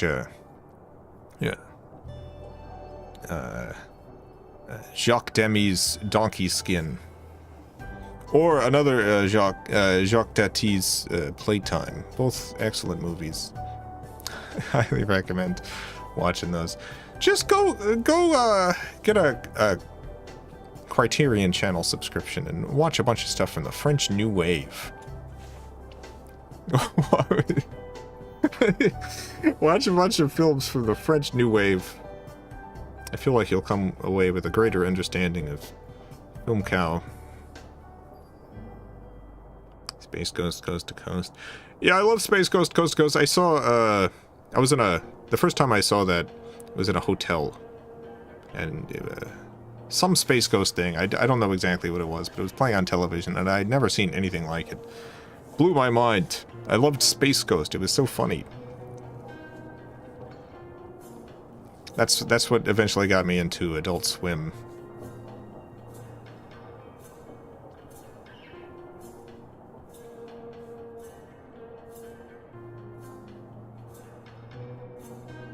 Will there be any more hit it with a car? Let's see.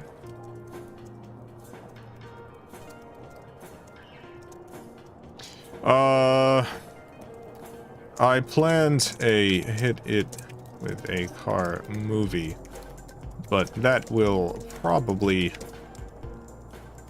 never happen. I have this movie in mind. I never even pitched it to Chris. I don't know if he would be up for it. I had this idea for a hit it with a car feature film.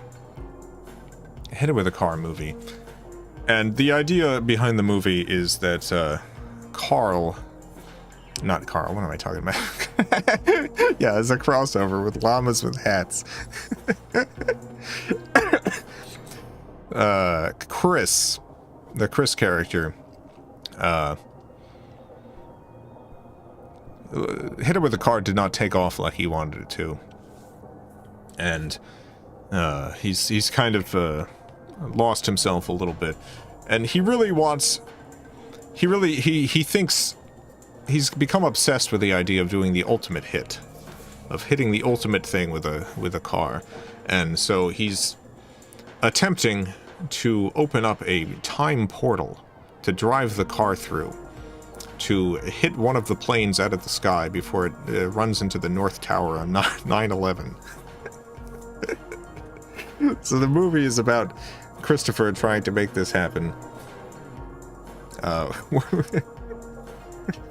Whether or not the actual real life Chris would be up for this particular plot, I have no idea. But that's what the movie would be about if that ended up happening. Chris changed it all when he started working for NASA. Well, he's got like a lot more responsibilities now. Like he's married, he's got children, he's got a job at NASA. You imagine walking into NASA, like the actual genuine NASA, and you end up meeting Carl the Llama there. It could happen. It's more likely than you think. He also, I think, I'm not 100% sure, but I think he still works once a month at Publix. He loves Publix, this Publix supermarkets.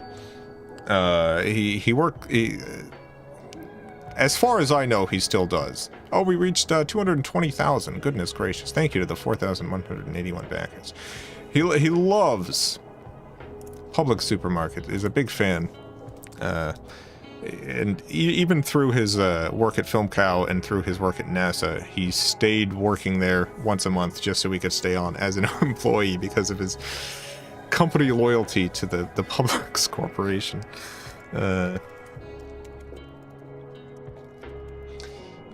If you go to the Publix website and click on Publix uniforms throughout the decades, they've got photographs of the different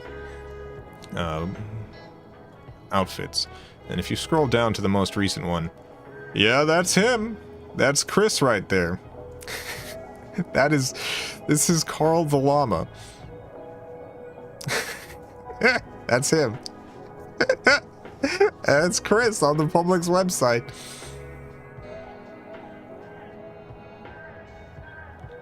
So if you're in Titusville, Florida, and you're going to the Publix supermarket, it's not impossible that when you go to check out, the person bagging your groceries is Carl the Llama. who has a job at NASA, but still bagged groceries at Publix because of just his love of Publix supermarkets.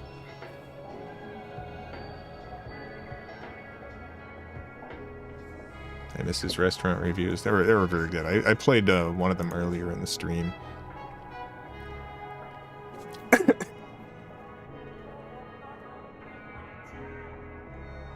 Paul be in the epilogue? Yes. I'll write this down. Will Paul be in the epilogue? Yes.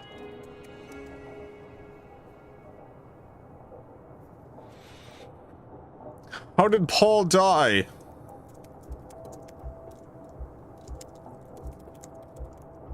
There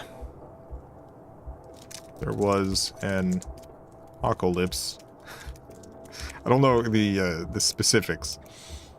There's a couple of questions that, like, in terms of, like, the specific how, I intentionally just did not actually think about, because it's ultimately unimportant. It's not important how exactly, but it was because of the apocalypse. It was directly that. It was directly a result of Carl destroying the world. Heard some people say the swans killed him. No, it wouldn't have been the swans.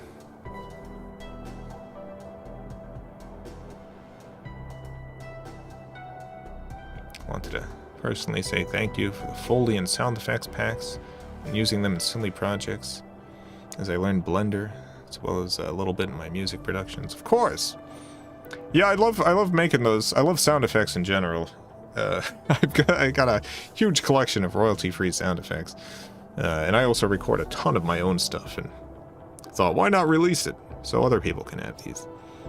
I'm going to be recording some more soon. I've been doing more, like, audio play stuff, and there's a handful of things that I think would be helpful to have for those. A lot of subtle clothing movement stuff and things like that. So I'm going to be recording some more packs soon. I think there's 4 volumes right now on itch.io, and there's more to come.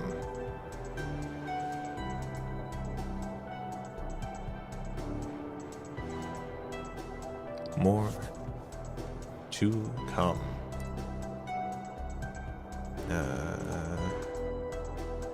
Alright, let's see. Where'd it go? There it is. There it is, my question list. How many more should I do? When did I start this stream? How long have I been streaming? Oh, it's been 2 hours. I could stream a little bit longer. My cat says hi. Hello to your cat.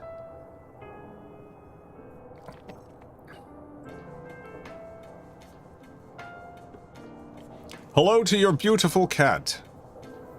I hope that your cat is well. Are there any unnamed methods of destruction Carl used for the apocalypse? Yes. I don't know if I write this one down. The answer, yeah, I mean, Carl did a bunch of stuff that happened off screen. Carl did a ton of things. Some of that is gonna be said out loud by Carl in the epilogue. Some of it left to the imagination. Thought you were streaming until you'd answered 100 questions. Oh yeah, I don't have I mean, that would make sense. It would make sense to end on a fun number.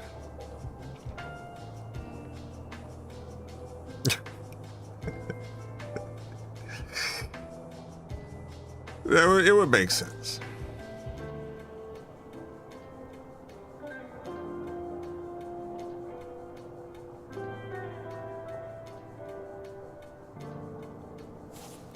Let's see. How are Jennifer and Chris Alex doing? Well, as far as I know. Like, I talked to Chris a couple days ago when filming the or recording the Llama's dialogue.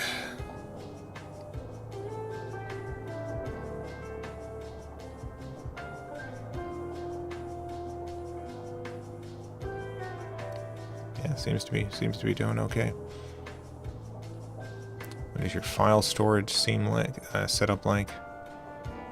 Yeah, I used to have a ton of internal drives until I switched to a Mac Studio, at which point now I have a ton of external drives.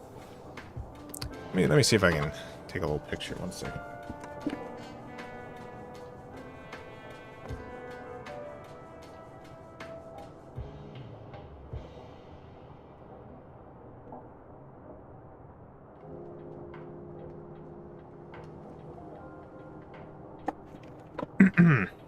I did take a picture. I'll show you.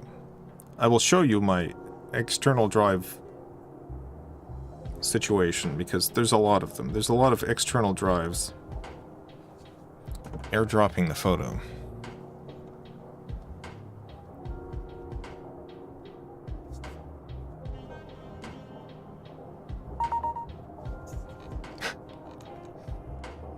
Photo airdropped.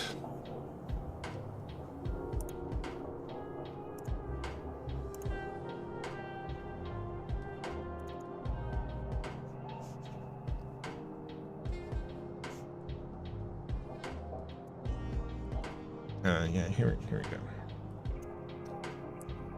Yeah, that's my drive. I got a lot of them.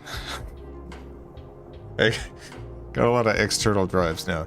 There's also another one off screen, which is like a larger HDD backup drive.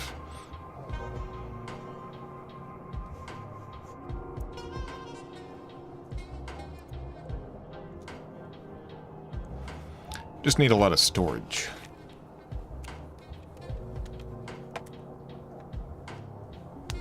Is it true that you host a very enjoyable chill stream of vintage games every night, 11 p.m. Eastern? Yeah. Yeah, the Video Game Valley. I stream every night. You can tune into that if you'd like.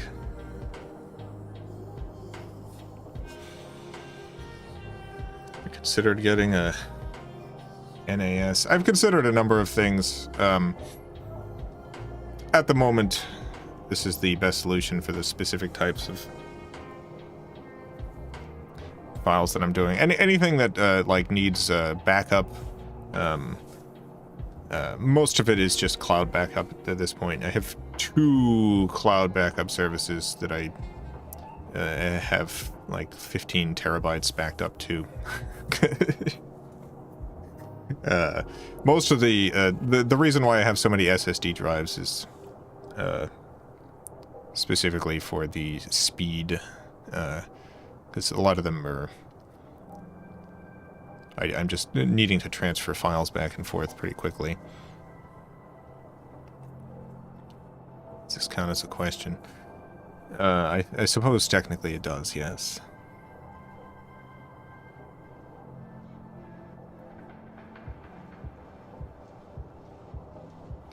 Will the epilogue be available on YouTube? Yes.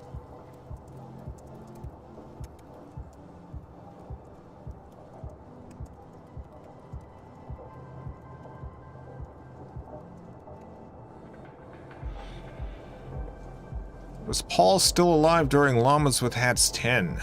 What was going on in Llamas with Hats 10? I don't remember what was happening in Llamas with Hats 10. Which one was that? Which one is 10?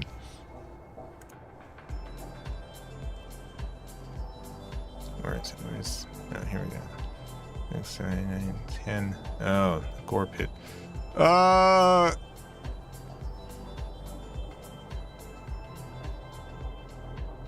He's probably dead at that point. I think Paul's probably dead around this time. I think 10 is probably like the general time period in which he would be dead in. Yeah, because I mean, by the time you see like his bones, it's bones. There's not a lot of stuff left. It's just bones. It's only bones. Let me write this down. Paul dead by episode 10? Probably. Bones! Your series connected in some kind of FilmCow timeline.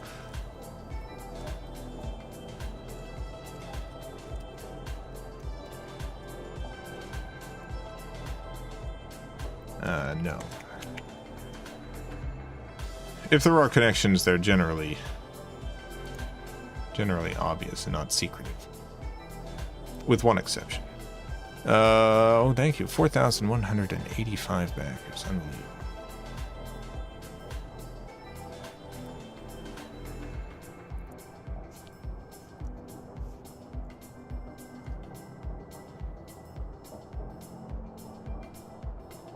What are bones? Nobody really knows what bones are. Nobody really knows what a bone is.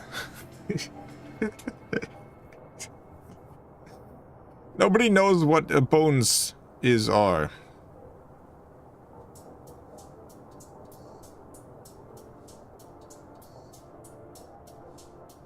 Has Carl ever regretted a calamity he caused? I think the only regret he has is involving Paul. Other than that, no.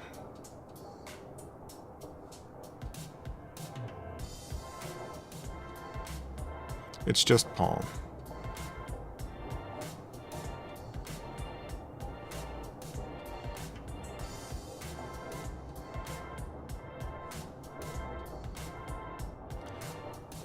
You ever get a sequel to the beloved FilmCow classic Nick in Cyberspace, The Bridge? Sequel to Nick in Cyberspace? Probably not. That was... There's a handful of videos that when I put them up, people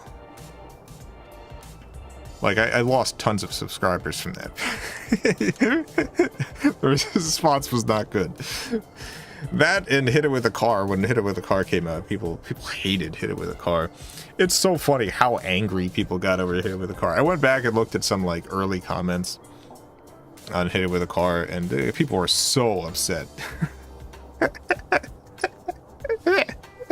It's funny. Every time I would put up like a Hit It With a Car episode, I would lose like 1,000 subscribers or something. It's absurd. People would just leave in droves. They were so angry. Hit It With a Car. But yeah, Nick in Cyberspace was also just not particularly well received initially. Although I think by this point people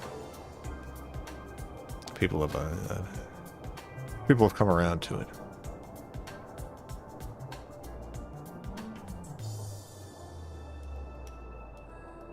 Will we ever get a continuation of the Lady of Raven Lake?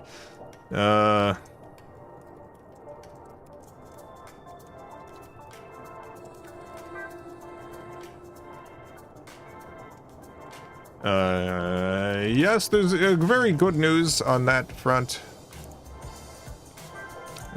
Extremely, extremely good news.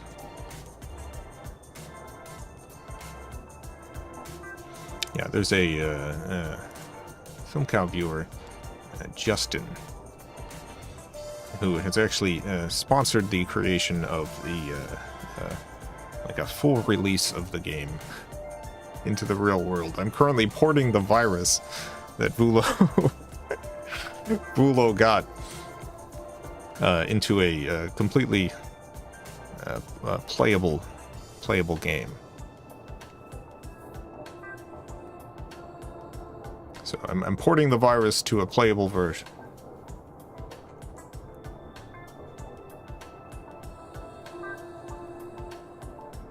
It's gonna be. Why did I put a question mark? It's a definite yes. I'll put an exclamation point.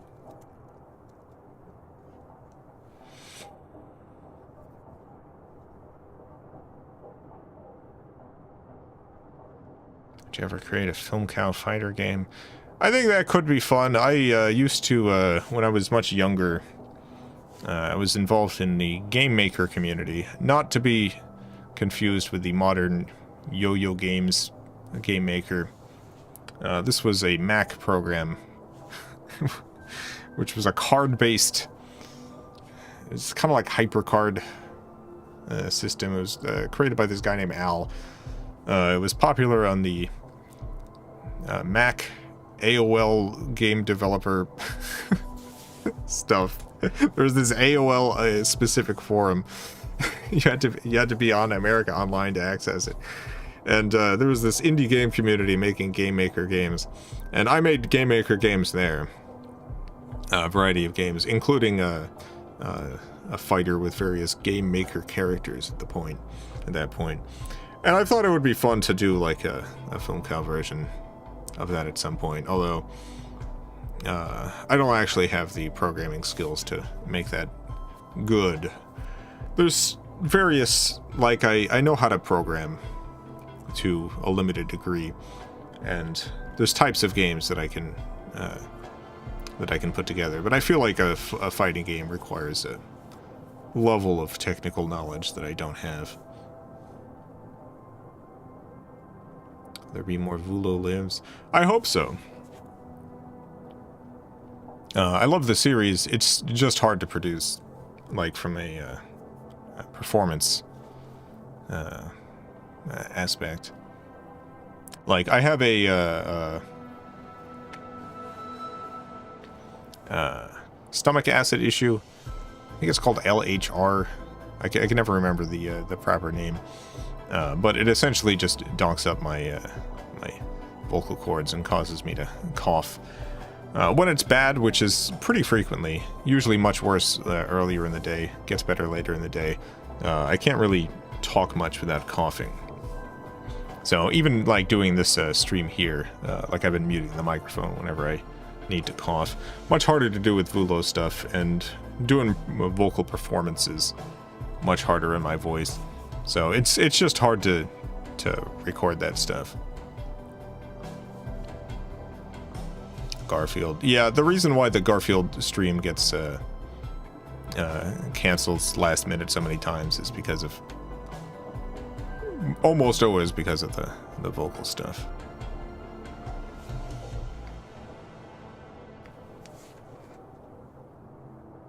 FilmCow album when? Like a serious album which covers the Phantom of the Opera and other stuff. FilmCow cover album. I've considered putting together an album a few times, it's just never happened, so maybe it never will. Like, I feel like, if a project never comes together, there's probably a reason for it.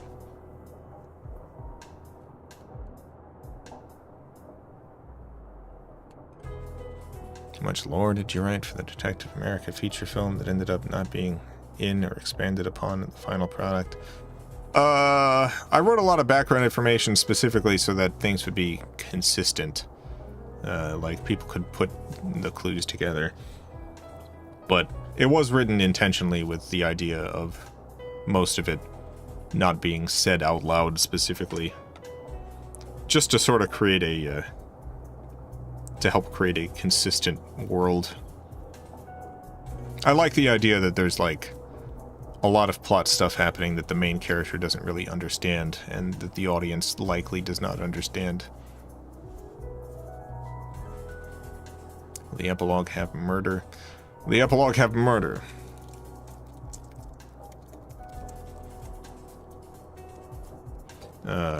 Yes.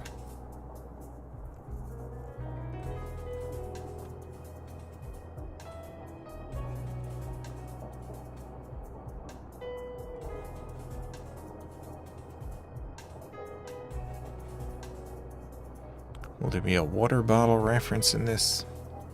I don't think there is a water bottle reference in it.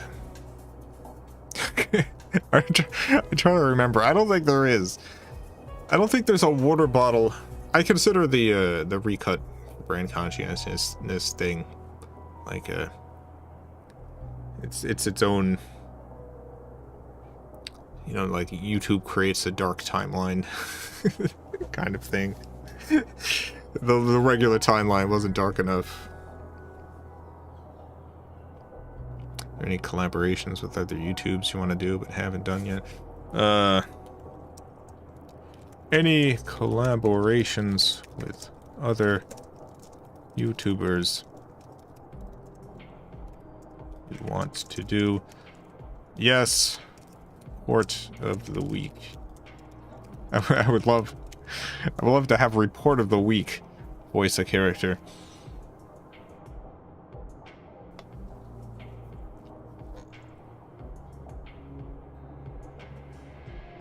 I'm working on a this is gonna take forever. It's but it is being worked on a Ancient Kit Kat feature film.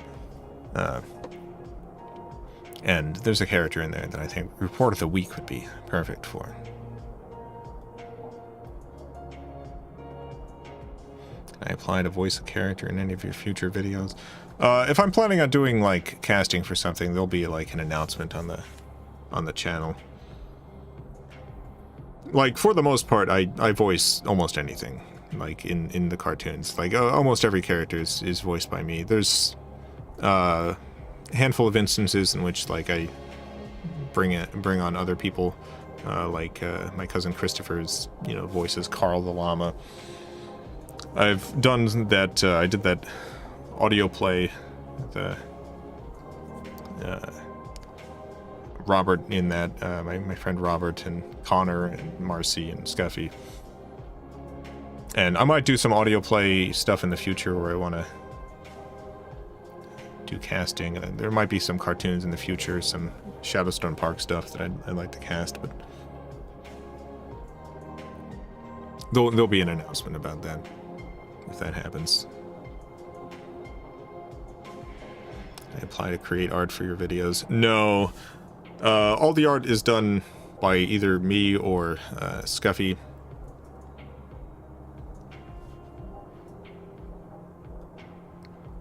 yeah.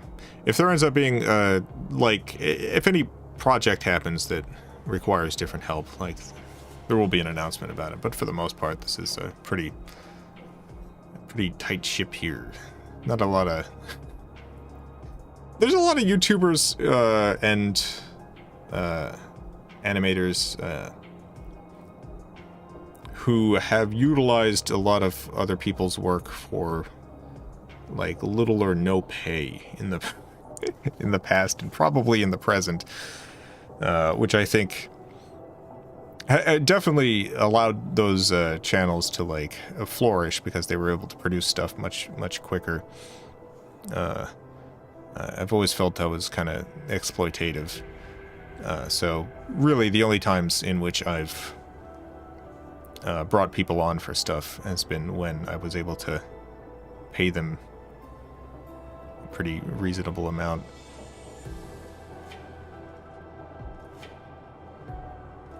Like, there are plenty of people, tons of people. I've gotten messages from people all the time wanting to, like, just wanting to be a part of FilmCow stuff and saying, oh, you don't need to pay me. And this is, like, how the exploitation happens, because there are people who have, like, such goodwill for your work and want to be involved in it. But I do consider it exploitation to do that. So that's why I've never done it unless there's the budget to pay people and a need for an art or voice stuff that is beyond my capabilities.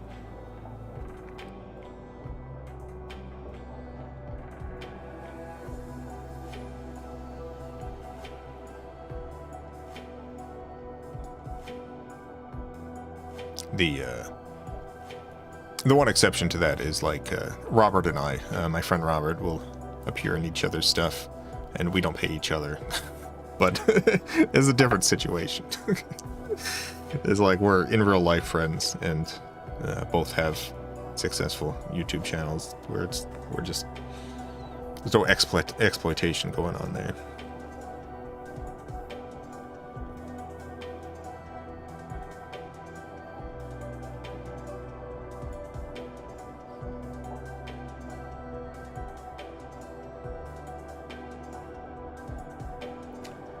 I can see Report of the Week giving some cool voice work.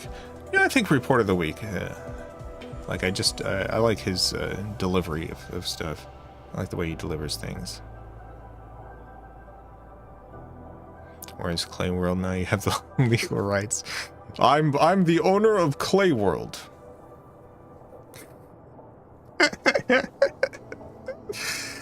Since Robert Ventfer collapsed in that, died in that big cult compound. I now own the series. What do you think of Sin Squad's video on the Charlie finale? Oh, I love that video. It's a huge honor having someone like take your work seriously enough to put together like a comprehensive video essay like that. Sin Squad's a great channel. I heartily recommend checking out Sin Squad if you get the chance. She's recently made the decision to try YouTube stuff full time, and YouTube algorithm stuff is hard to deal with. So give some views if possible. Her video on the Charlie finale is excellent. It was a great analysis. I recommend checking it out. Do you know David Firth? Not personally. We've like chatted a couple of times online, like briefly. I saw him come into my live stream a couple of times a few years ago. I love David Firth's stuff. Truly extraordinary artist. One of the best. I love, there's like, for the most part, I find that when someone's doing Like, it's like decades later and someone's doing the same thing, like, that it's mostly like a creative bankruptcy at that point. It's just like, there's nothing here anymore. But David Firth has managed to keep Salad Fingers, like, incredible. Like, and I don't even think Salad Fingers is David Firth's best work. I think David Firth's done, like, just a wide range of tremendous projects, but the fact that every time a Salad Fingers episode comes out, it's still extremely good is a real testament. A real testament to David's value as an artist.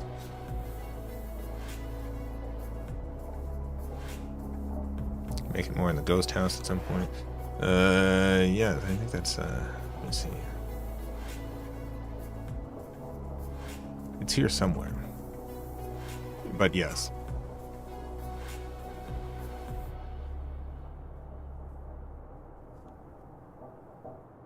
What happened to the Llamas with Hats Cruise Catastrophe game? Good question. 70, let's see. What happened to the Llamas with Hats Cruise Catastrophe game? What ended up happening to that was simply that the tools that I used to make it, I'm trying to remember exactly what happened. I think they stopped functioning. I don't remember what it was. I couldn't update it anymore. And there were changes in policies to both stores that required updates to the applications that I just couldn't do. So they ended up disappearing from both storefronts.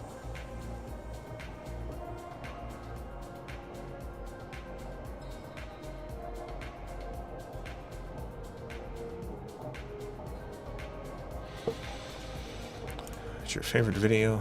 Didn't get much attention. Good question. Let's see. 70.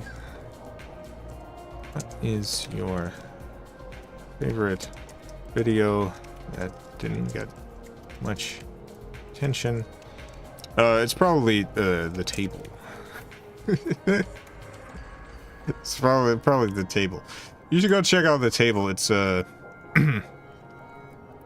is it? Here it is. Yeah, audio. It's an audio play. FilmCow Audio Theater, hour-long audio drama about the Clay World table.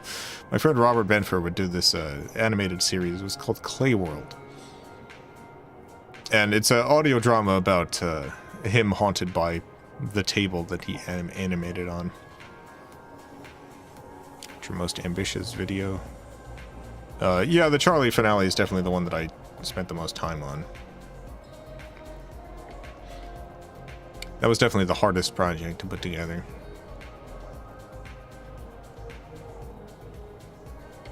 I think like the Fall of Shadowstone Park stuff was also pretty ambitious. I was in a much better place when working on this though, so I was able to complete that much quicker. So this was probably pretty similar in terms of ambition, but the Charlie finale had a lot of elements to it that were really difficult. One big difficulty was that the Charlie finale was the last big project I did on my old computer. I got this computer in 2009 and worked on it all the way until 2021. And my monitor at the time, because I couldn't afford to replace the computer or the monitor. The monitor was extremely donked up. The colors were all weird. It would, I couldn't turn it off because if I did, it would take like 10 minutes to turn back on. And I was afraid it was gonna just not turn on one day, so I just had to leave it on all the time. And the computer, the video card had problems, so the longer I would work, the more distortions would start appearing on screen. It was just really hard to work on that computer. It was super hard. And I did the Charlie finale on that. My brother, Josh, ended up getting me a computer in, was it 2021? Like, after the Charlie finale came out. It was 2021 or 2022. He ended up just buying me a computer. It was... He used, we had this long-standing bet about smart refrigerators. That I won the bet. And he used that as an excuse to get me the computer, but, like, I know the real reason was because I needed a computer and couldn't afford one. And I honestly think more than anything else that did more to turn things around for me in terms of, like, getting FilmCow back on track. Because I was having such a hard time just getting anything done on that old computer.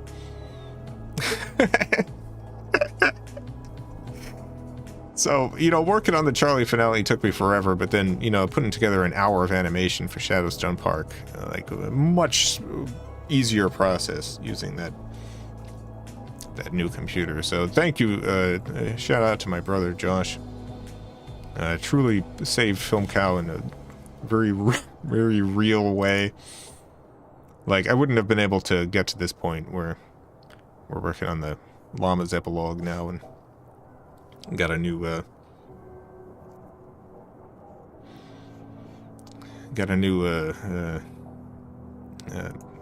Kickstarter going. It hadn't been for him, so appreciate it, Josh. Thank you, Josh.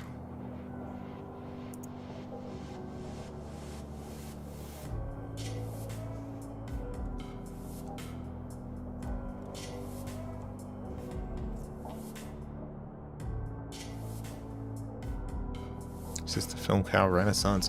I think I'm doing my best work now. Like, it's different. A lot of it, some of it is similar. Like, if you go and like look at the recent releases and stuff, I think Carla Copface is pretty classic FilmCow humor. Although it is leading in unexpected directions. Ties in definitely like classic FilmCow stuff. But there's a different vibe to some of the projects, and I've just gotten a lot better at writing characters, and so I'm much more interested in that kind of writing.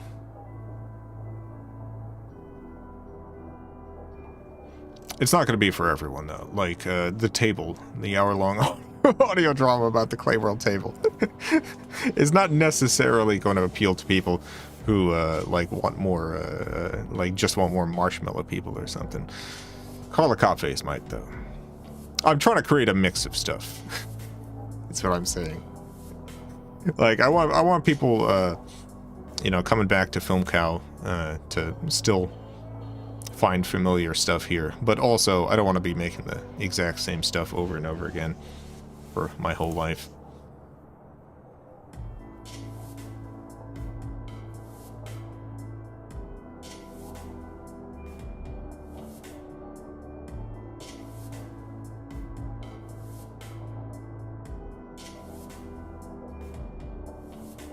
Will we see more Norwell in the coat? Yeah, there's more of that coming. More of that coming. Bunch of episodes. I got one comment from someone complaining that the first episode didn't go anywhere, which it's not untrue, but also it is part of a series. There is like there is a plot that's slowly being exposed as it goes along. You say you might make more Dark Midnight as a radio drama like The Table? Yes! More Dark Midnight as an audio drama? Yes. Possibly. I actually talked to Chris about that when I recorded the Llama stuff, whether he would be interested in doing that, and he is. Scheduling is maybe going to be a problem, but we'll see.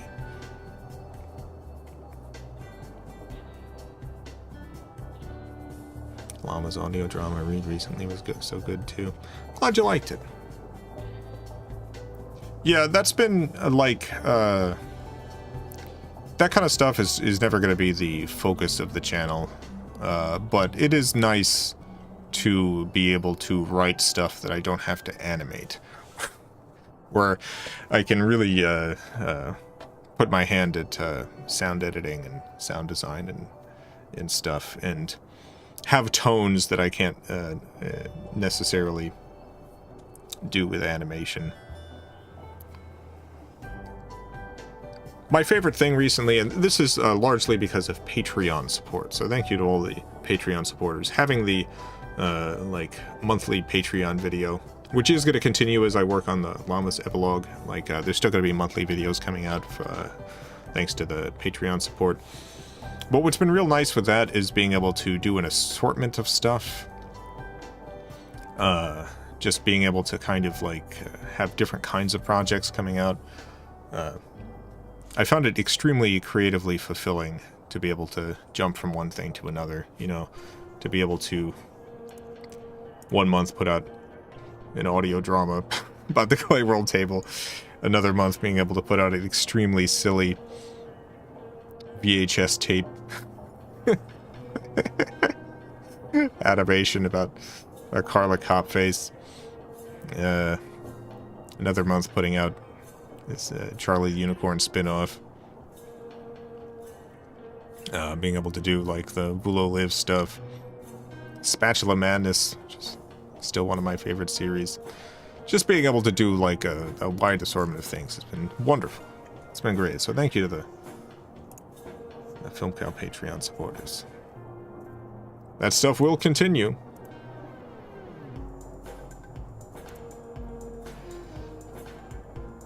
Zero Gian, thank you for the $10. Whose legal ID does Carl use to get onto cruise ships or book flights to Latin America? If you could go back and remake a 10-plus-year-old cartoon of yours, which would you fundamentally change? Well, that's two questions. The first one, I guess it depends on the canon.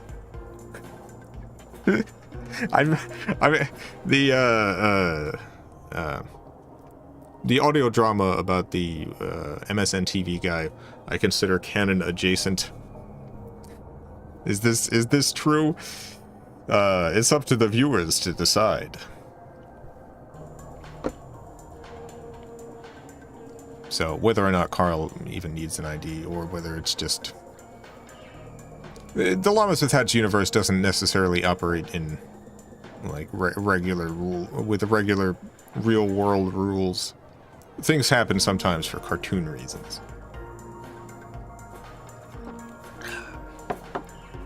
And if I could remake a cartoon of mine, it wouldn't be remaking so much as just I've rebooted stuff a few times.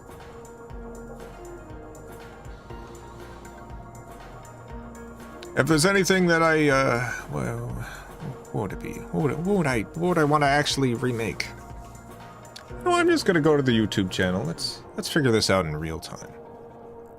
What's everyone's favorite extremely old FilmCow video? What's everyone's a very old favorite video? Maybe I'd do another interview. I wouldn't be remaking though. It would just be another one. Laffy, Taffy, Creation, thank you for the $1. Appreciate it. Treasure chest. Yeah, treasure chest is pretty good. You know what? I'd probably do something like, I recently uploaded a... It's not listed. It's unlisted. It'd probably be one of my older live-action videos I do for, a longer audio drama version. At this point, if I'm bringing something back like that, it would be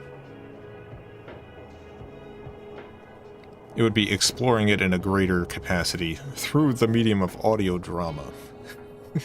And the reason for this is I really miss doing live action stuff, because there's a lot of feeling and tone and stuff that I like in live action that I can't really do anymore. The main reason being, like, I did live action stuff because I had a large extended family that had a lot of time on their hands. We were all much younger with fewer responsibilities, so it was very easy to just grab a few people and go out and film stuff. Audio drama kind of allows me to scratch that kind of itch.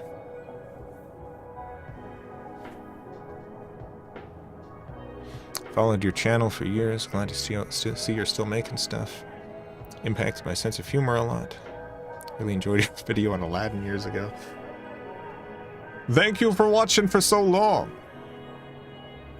I'm glad you like all the stuff. I appreciate the kind words, Connor.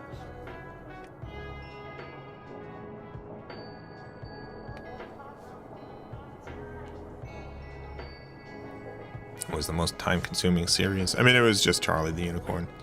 A whole lot of stuff happened when I was working on that dragged that out much longer than it needed to be.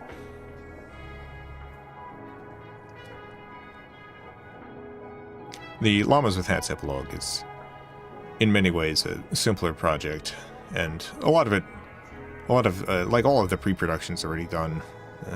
Voice recordings just about done. A lot of the art's done.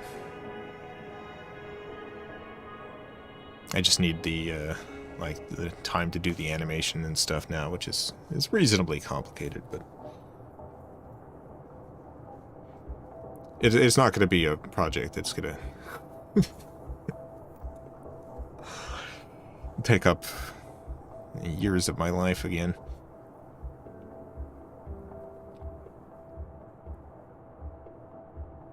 Remember downloading Put a Banana in Your Ear song on LimeWire. Nice. LimeWire. LimeWire. What's the shortest video you've made? I made a 5-second film for a contest. I talked about this on my Video Game Valley live stream a few times. But back in 2004, I think 2004. 2004 or 2005, like early 2005. It would have been 2004. It had to have been. I don't know. One of those years. Cadillac ran a competition in collaboration with the feature film Be Cool. Be Cool.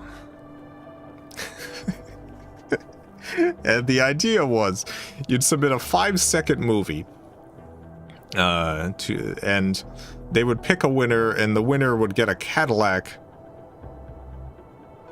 They would get a Cadillac, and then your 5-second film would show during the Super Bowl. I did not win the contest. I did not win the Cadillac, but they had a handful of runner-ups, and the runner-ups would get a trip to Los Angeles, beautiful Los Angeles, California. And you'd get to see the movie Be Cool with the director. Let me look at this movie. Be Cool movie. Yeah, 2005 film. So this would have been 2005, yeah. 2005, Be Cool. Sequel to Get Shorty.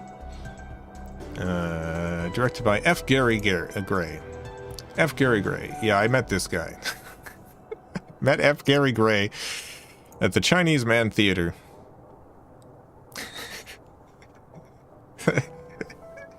Be Cool.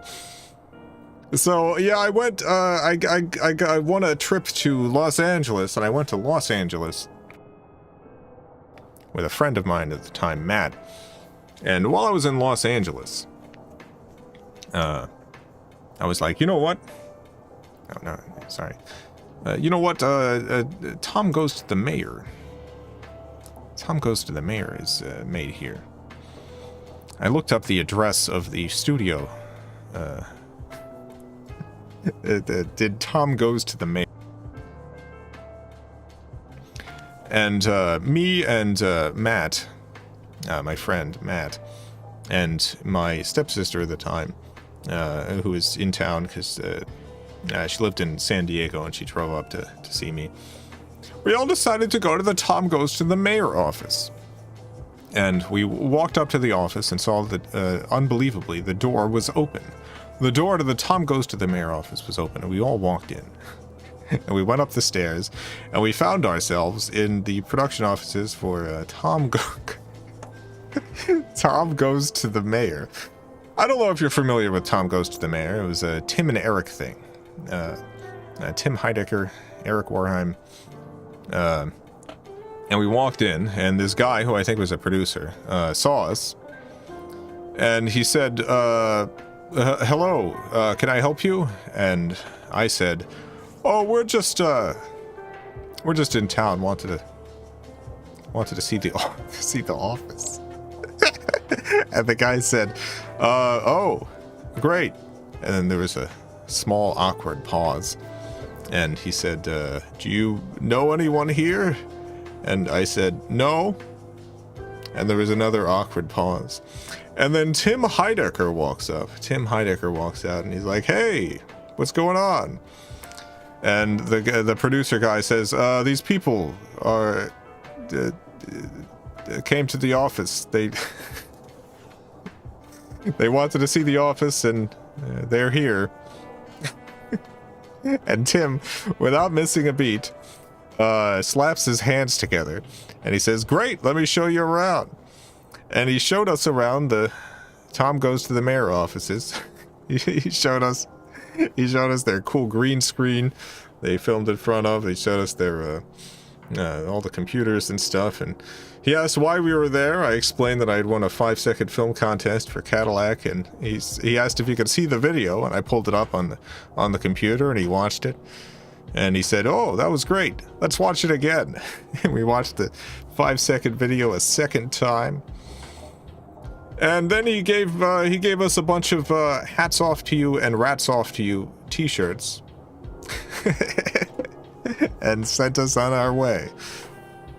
Great guy, Tim Heidecker. Cannot say good enough things about Tim Heidecker.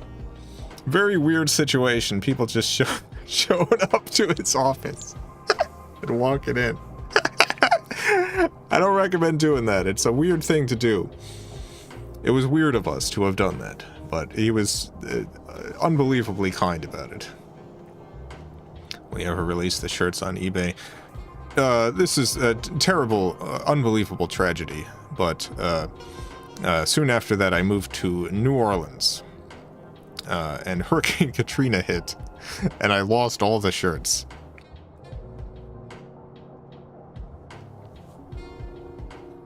All the shirts got lost in Hurricane Katrina.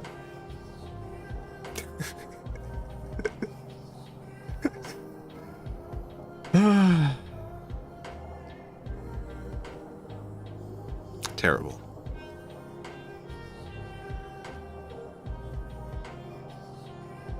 Didn't know the t-shirts with the rats off to you. Hats off. It's great. I remember those episodes. Yeah, they were great shirts to have. Oh, I missed a super chat. 1 second. Super Darth Kelly, thank you for the $5. What happened to the cloak? That one's unlisted. If you've got a link, it's still viewable. It's not privated, but yeah, there's a handful of like old videos that I've unlisted for various reasons over the years. I just don't want them popping up in like people's recommendations tab and stuff. Cool Bird, thank you for the $10. Been a fan since I was about 8 years old. Wanted to give my good wishes and thank you for having positive influence in my life that you did. Excited for all that's to come. Thank you. That's very kind of you. I appreciate it. I can move this Be Cool thing off. Let's see. 4,204 backers. God. Well, thank you, Cool Bird. Since 8 years old. It's... Art in general has been like such an important part of my life. It's how I've connected with most people, and it's genuinely like a huge honor to know that like my own work like plays a part in people's lives, and when people talk to me about like having shared my videos with other people, and it's like it's nice to be a part of this. It's it's been my life's dream to be a part of it, and so thank you all for watching. Jeff, thank you for the $5. You considered making an alternative universe series, perhaps called Alpacas with Maracas or Camels with Sandals? I did briefly consider it. I recorded some stuff with Chris, Nick, Jennifer, called Yaks on Yachts. It was bad. It was extremely bad. That was the last time in which I decided to try something like that. Magic, thank you for the $10. Saw Llamas with Hats as a freshman in high school. Changed my life. Loved all your work ever since. I even got Horseman as my first tattoo. Couldn't pass up pledging for the epilogue. Wonderful. I might have, if you've posted that online or something, I've gotten a few people sharing images of tattoos and stuff, and it's always wonderful to see those. It's another great honor. Thank you for getting a horseman tattooed on your body. Did you ever do a partnership with Hot Topic to release Charlie the Unicorn plush? Yeah, there was a Charlie plush at one point through Hot Topic. They sold a lot of stuff. The one and only time in which I've gotten like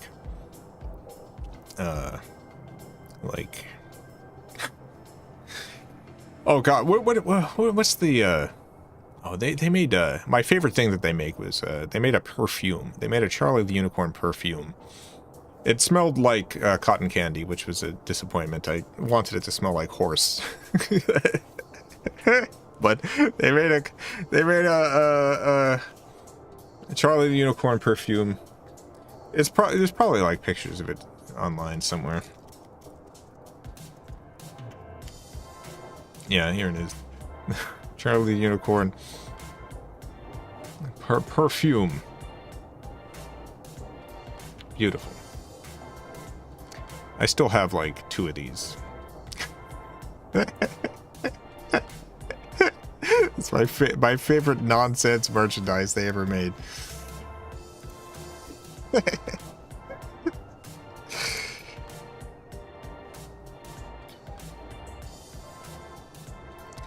Forces, thank you for the 5 British pounds. Question directly for Carl. Does that butt fart? Does that butt fart? I think Carl would say yes, definitely. Because Carl is voiced by Chris, who does talk about farting a lot. So, definitely. Absolutely. Scrunge Gruff, thank you for the 5 Canadian. Did your video of Merlin reacting to the Fine Brothers ever get a direct response? Oh, I never heard from them. Alright, so I have no idea. I assume they saw it, but who knows? What I like recently is there's the I say the F word a lot in that video, and a clip of that has kind of become a response audio. Like I've just seen it pop up occasionally in unrelated stuff, which is great.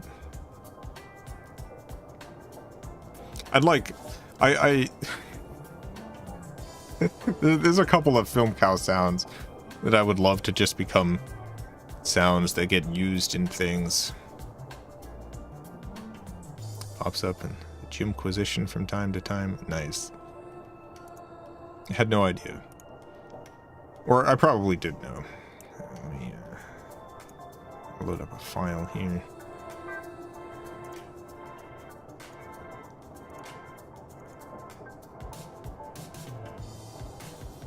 Yeah, there's another sound that I wish would become something. There's a live action video I did. It was called Richard Crumb, Multi-Dimensional Investment Banker. And there's a laugh that Jennifer does at the end. That's extremely good. I'm going to play the laugh here for you. And I'm going to turn off the other audio so you can just hear the laugh all on its own.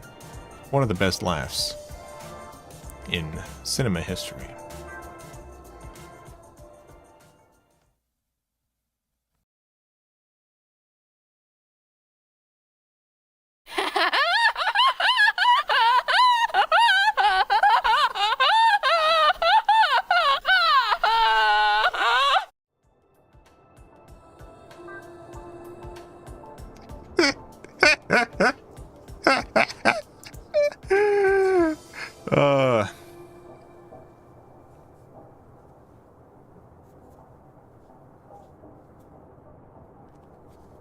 Truly an extraordinary laugh. Has this for a ringtone. Yeah. You know, I'm gonna, for anyone who wants this, let me,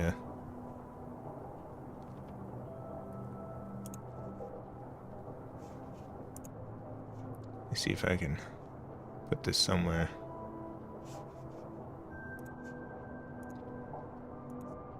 Yeah, for anyone who wants it,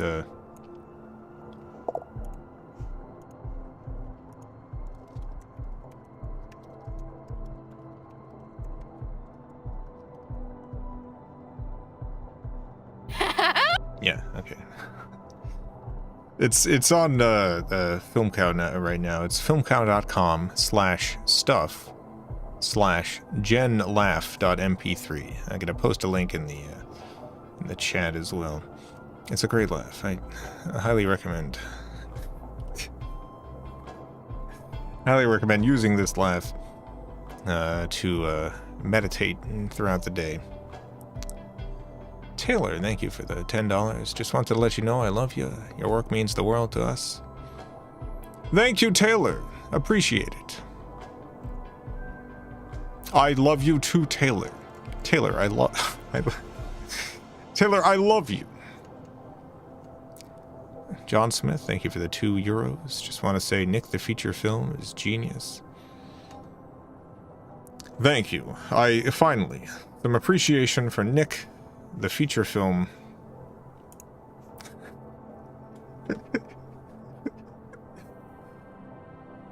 Oh, 1 second. One moment, everyone. One second.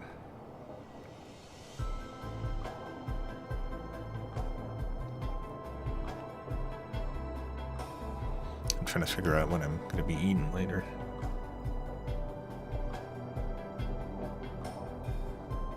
It's just texting Scuffy.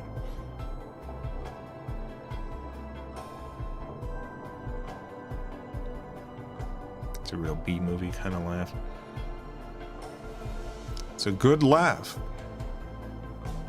What's your favorite day of the week? It's a good question. I really like, what days do I love? What are good days? I tend to like weekdays because, just less people out in general.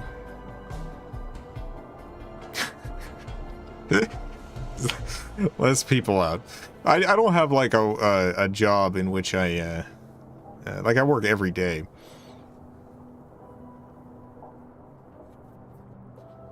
I work every single day, so it's weekday versus weekend doesn't matter to me outside of the crowds.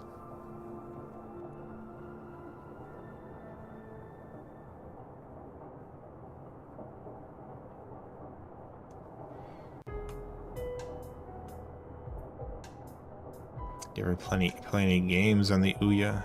Played Ouya, Detective Part of America? No, I never turned those Ouyas on. One of them got, burnt up, and I sold that one on eBay. Someone owns that. Someone has that Ouya. The other one I've still got. That one, no, never launched it. Never turned it on.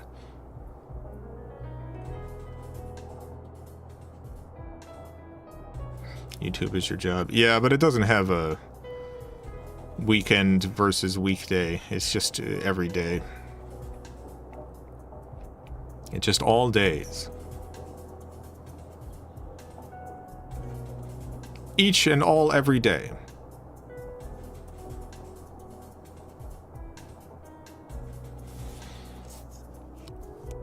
Well, I think that's just about it. Prefer comedy or seriousness? I don't think I prefer either one. Like, for watching or for making? Like, I definitely lean towards comedy for the stuff I make. Even the more serious stuff still has a comedic element. But I mean, much of my inspiration is the French New Wave, so I guess that explains that.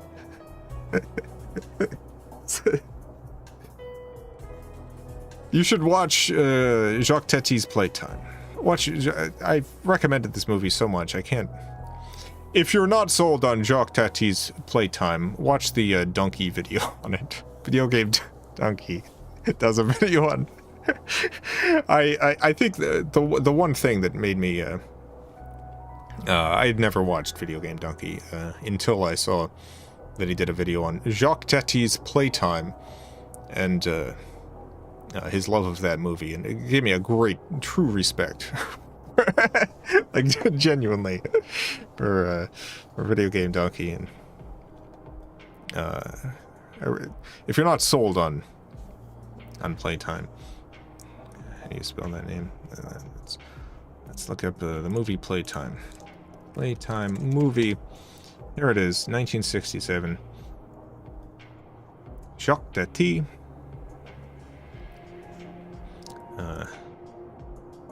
Possibly my favorite film of all time. And if you search Donkey, you can find Donkey's video on Playtime that will explain why it's a truly excellent film. This movie, I feel, is a genuine gift to the world. Jacques Tati went into bankruptcy and lost his film production company over the creation of this, and was never able to work with the same creative freedom again. It was an absolute disaster financially for him, but it's such a truly wonderful gift to the world that he gave us. It's too bad that it had such a terrible effect on his career. It's like the tragedy. This movie, My Uncle, is my favorite movie. Yeah, Mon Uncle is another incredible work by him. I love all of his movies. Playtime just happens to be my favorite one.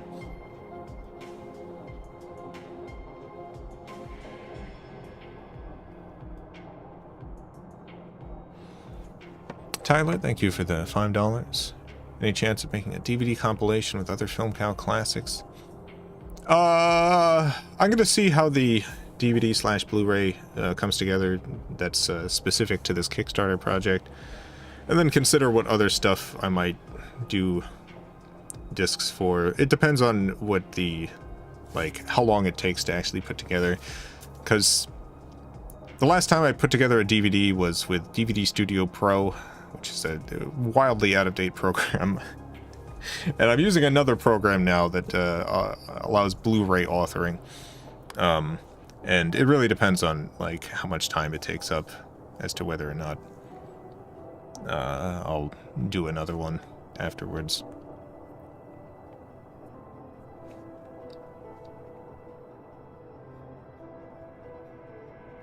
Yeah, I just gotta manage my time well. If something's gonna take forever, it's I've got limited time. Aaron, thank you for the $10. Thank you for streaming, Jason, and congrats on the Kickstarter. Over 222,000 now. Woohoo! Oh yeah, it just jumped up a bunch. Thank you so much to everyone who's. Oh, there it goes again. Thank you. I did not expect it to do this well. I had a high-end hope in my head, which was well lower than what this has actually ended up at.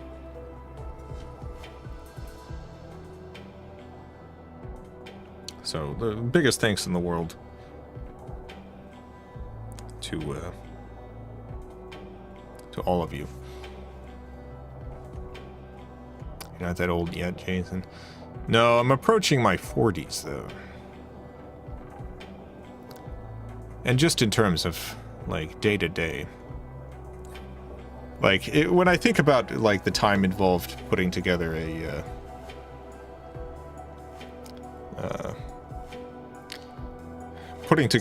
project like a DVD or Blu-ray, it's if it's going to take me a month, that's a whole cartoon that could have existed that doesn't exist now because I put together the DVD.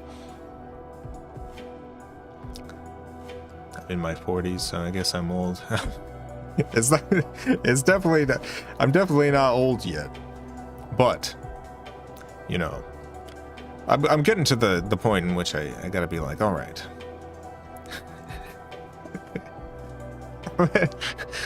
How many years do I have where I'm still gonna have like the energy to work 7 days a week? Right? How many more years am I still gonna be able to go where it's just where I can actually make these decisions based on desire rather than like biological limitations. You just never know. You never know what's gonna happen. Time to take on an apprentice. I gotta take on an apprentice. God, I wish the world still works in that way. Gotta take on a ward. Take on a ward who learns to make the goofy cartoons.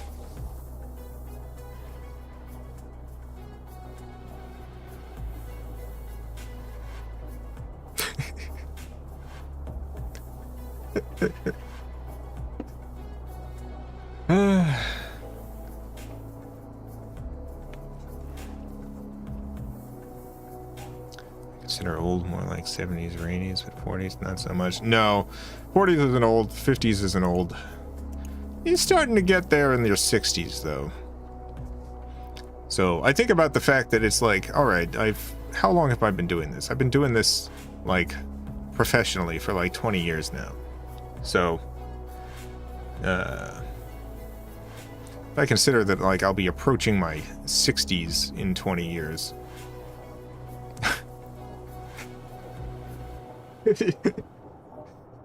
I'm approaching my 60s in 20 years. It's like, all right, everything that I've done so far, this is like, has this been half of my career? I mean, I'm never going to retire.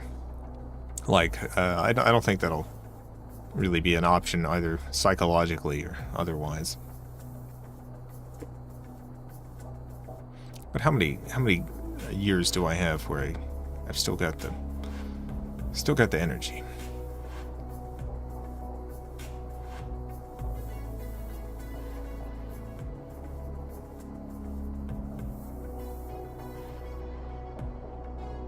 Hope Carl takes over the world. 20 years. Yeah, maybe I just won't have to worry about any of this stuff. In 20 years.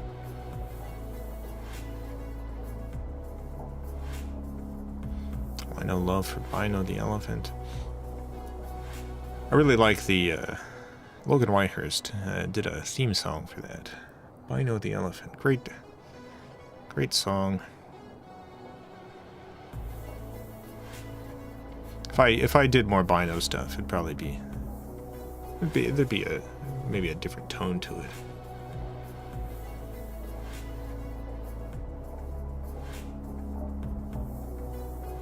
We're gonna see this on YouTube. Yeah, it's gonna be on YouTube. I think that was yeah. Yes, question 68. It will be on YouTube. Stuff like the commentary or any of the other features and stuff is not going to be on YouTube.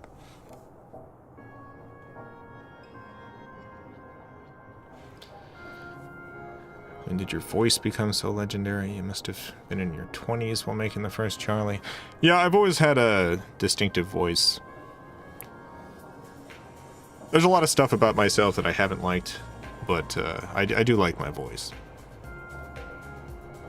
The Charlie the Unicorn voice, it's funny, I do a lot of different voices. People, because of the fact that I reuse certain voices for certain characters, I do get comments a lot about, like, it's the same 3 voices over and over again. There are more than that. There are more than 3 that I do.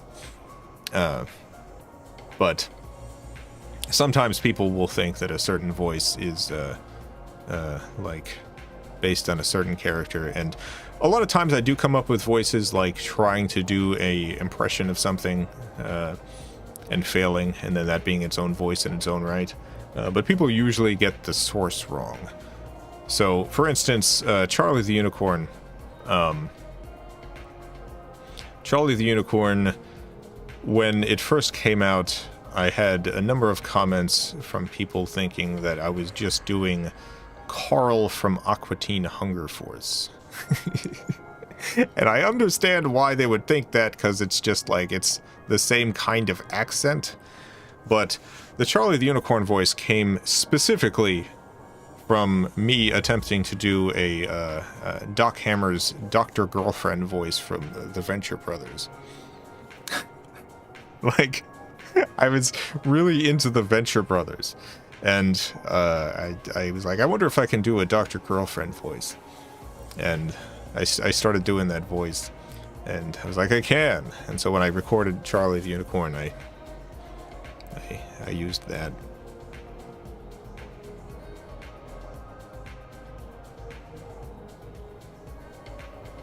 You can definitely hear it. Like, once you know, you can hear it.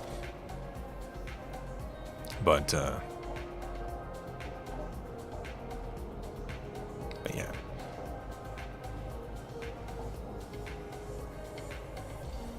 Love the Venture Brothers. Finally saw the movie. It held up. Yeah, the movie's very good. I hope it continues at some point. That's one of the few that's one of the few things that I think got better over time rather than worse. There's a lot of rough stuff, to say the least, in the Venture Brothers, but it got less rough.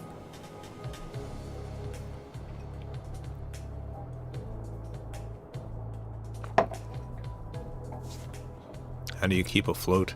At this point, Patreon. Patreon is what...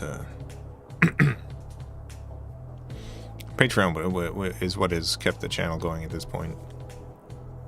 YouTube revenue is pretty bad. Having Patreon also allows me to, like, not really consider what is going to work with the YouTube algorithm and what is going to get demonetized and any of that kind of stuff. So it is Patreon. Especially recently, like, you know, some of the stuff I put out will still get decent views, but, you know, if I put something out and it gets, you know, 61,000 views or 40,000 views or something, that's not making any money on YouTube. It's making nothing on YouTube. Or even worse, the table. Where's that? Here we go. 28,000 views. You know, this took a month to produce. Would not have been possible without Patreon.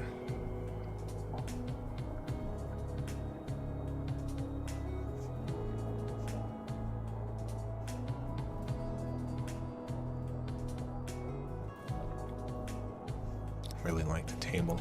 Thank you. I'm working on another audiobook, another audio play. It's called Titanic 2. This time it's fine.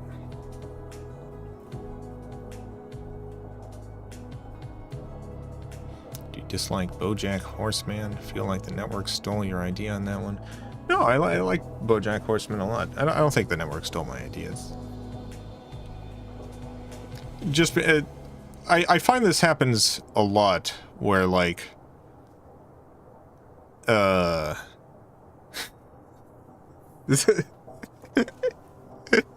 think it's literally just, I think if BoJack Horseman had been like if it had been any other animal, people wouldn't make the connection with FilmCow stuff. I think it's just because it's a horse. Because, like, tone-wise, it's like, yeah, FilmCow stuff goes to dark places. There's pretty substantially different tone stuff. I don't like, I wouldn't be surprised if there wasn't even any influence on BoJack Horseman from FilmCow stuff. Like, I don't watch BoJack Horseman and feel any kind of, like, recognition of my own stuff. Like, there's stuff that I've watched in which I've thought, maybe Like, maybe there's some inspiration here. Like, there was that, Centaur World? Like, I wouldn't be surprised if the creators of Centaur World liked Charlie the Unicorn. I don't think they were ripping anything off by any stretch of the imagination, but I could imagine there being influence there. Like, actually ripping stuff off is, it's a different process. It's a different process, and when I first started doing videos and stuff, I did this video where I filmed human faces and put them on like meat that was going on a grill. This was for a 48-hour film contest, and it was 100% absolutely, like, the way that I did it, the way that the proportions that I gave to the face parts, the way that the humor it was absolutely ripping off Thumb Wars by Steve Odenkirk. It was 100% a Thumb Wars ripoff. It was just an absolute, just taking what was funny about the Thumb series and copying it completely.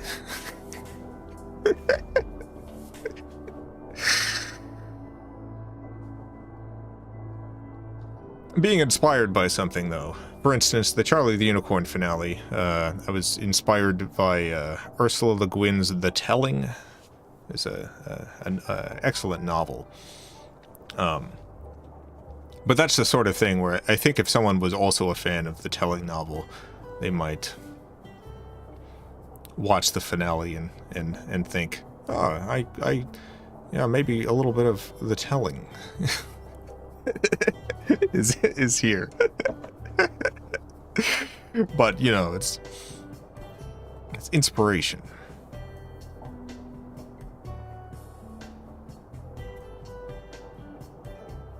What's your favorite Thumbs feature? It's been so long since I've watched any of the Thumbs stuff. I was a big fan of the Thumbs. I tried going back and watching some of them and was not quite as enamored watching them in modern times.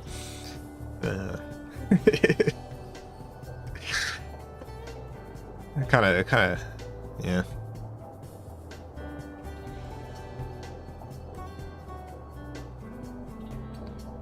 Curious about your inspirations for Shadowstone Park.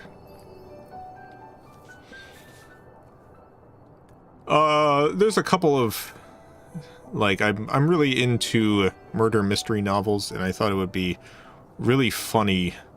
I think that this is an extremely subtle joke. I don't even know that it's really a joke, just something that I personally thought was funny. I thought it would be great to have like a murder mystery series where every murder, the detective comes onto the scene, says, "That's the murderer, all right." And then, like, the process of finding the murderer is always just running into the murderer. It's like, there's not really a mystery to it. It's just like the detective shows up. Yes, yes, yes. Someone has been murdered. Thank you, detective. The detective goes out. Oh, there they are. That's the murderer over there.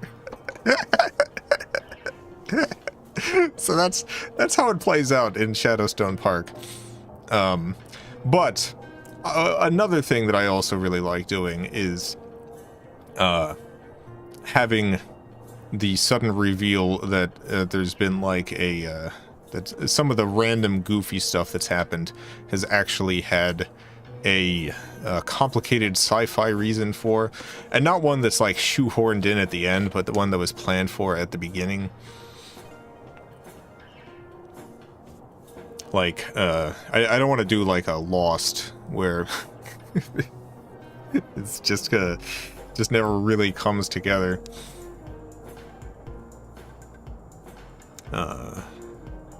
Another inspiration is there was a video game that I played as a child that honestly inspired a tremendous amount of my work over the years, and this was an adventure game called Inherit the Earth: Quest for the Orb. And I think if you play Inherit the Earth: Quest for the Orb today, which you can, I think there's a version on Steam that you can get. You can see FilmCow all throughout it. You've got, first of all, orbs. You've got talking animals, little animal cult stuff. A sudden, like, animals existing in a post-apocalypse where the humans all died. All sorts of stuff that shows up in FilmCow videos.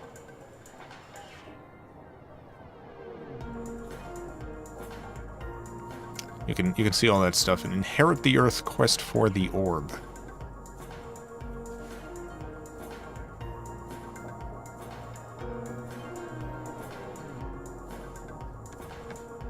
Highly recommended.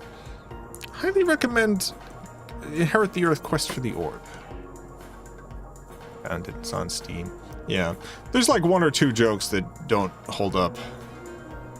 But overall, I think...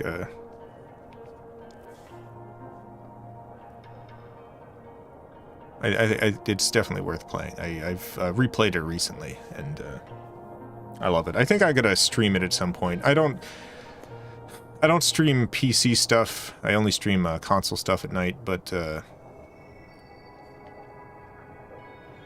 I might make an exception for Inherit the Earth: Quest for the Orb. Play it on my Steam Deck. A little complicated to play on the Steam Deck. You gotta do some control remapping to get it working right.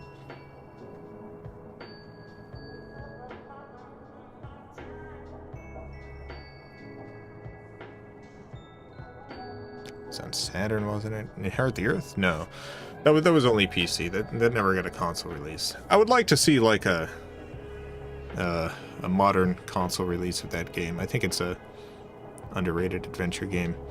It's got some the worst part of that game is there's a couple of mazes that are just annoying. I highly recommend just looking up a walkthrough and following that for the mazes. They're just a pain in the butt. just look up a walkthrough when you're going through any maze. Ratacombs are rough. Yeah, and those aren't even the worst mazes. There's another maze in the dog castle. It's just it's just so easy to get lost, because instead of having the overhead perspective, you're just kind of... It's just the adventure game where you're clicking on screen and walking to a different place, and it's hard to remember where you've even been, where you're going. Just follow a walkthrough and you'll be okay. Will you ever get to see Norwell and Coat kiss on screen? That's a great question. I'll write this down. Will we ever see Norwell and Coat kiss on screen? Goodness, I hope so. Yeah, I gotta get the current... I think it would be a little hard with the current, like, rigging that I have, but... I'm gonna make it happen. I don't know 100% how, but I'm gonna make it happen.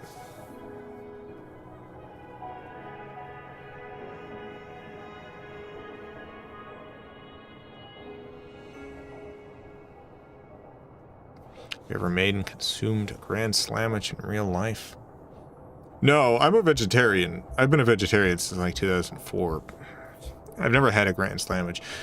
Chris had one, specifically for the Charlie Tay Unicron 4. There's a grand sandwich that shows up in that. That's the one Chris ordered. We both went and went to the restaurant, went to the Denny's, and ordered... I ordered I forget what I got. It was probably like pancakes or something. And then Chris got the Grand Slamwich. And I photographed his Grand Slamwich a bunch for the cartoon.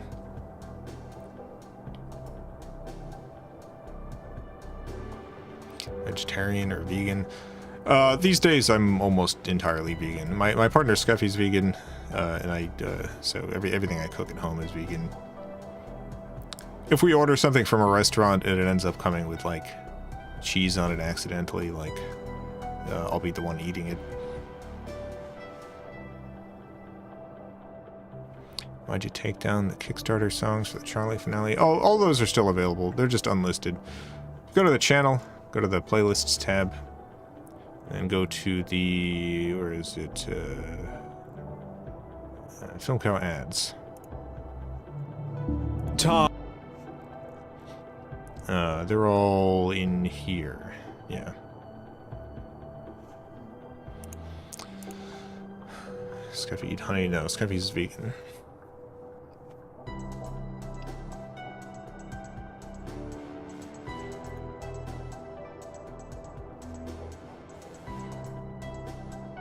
For vegetarian, why do you like writing man-eating llamas so much? Oh yeah, I put meat stuff in a lot of videos. I got like Professor Toothy, etc., etc. There's a certain horror that I feel with meat. When I was a child, I was probably like 8 years old or something. 7, 8, I don't know. Went to a Sonny's Real Pit Barbecue and ordered some ribs. And as I was eating it, I had the realization. I just asked my cousin. I was like, "What is meat?" My cousin replied that it was like, "Yeah, it's muscles and stuff." And I was like, "What?" I just had never really conceptualized what it was that I was eating, and just a dawning horror came over me that it never went away. And so that stuff definitely shows up in my videos, where I just it's just very easy for me to associate just big chunks of meat and stuff with horror.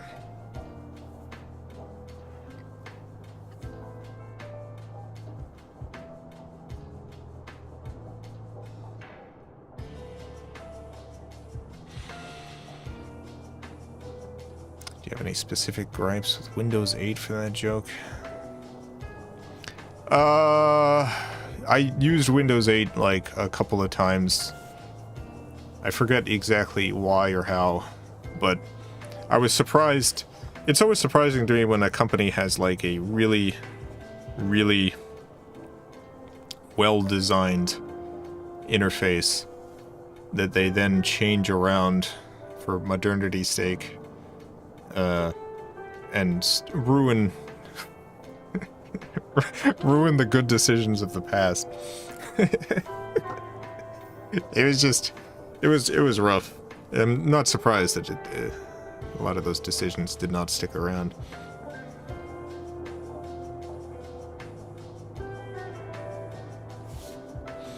Sometimes I understand the impulse to modernize things. Sometimes you don't need to sometimes you don't need to change everything. I love the Windows 8 UI. I'm glad it had some fans out there. Glad there was some Windows 8 fans. What's your favorite Windows version then? I always forget the name of it. Oh yeah, Windows 7. I loved Windows 7.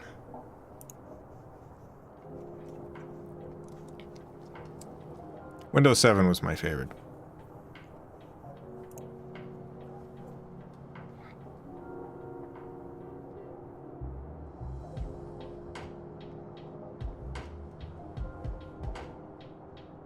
Top 10 Windows.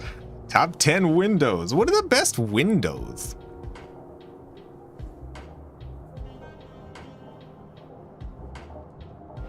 Is there any kind of story behind the Merlin fish videos? Seems like you're a lot more spiteful in those videos than in others.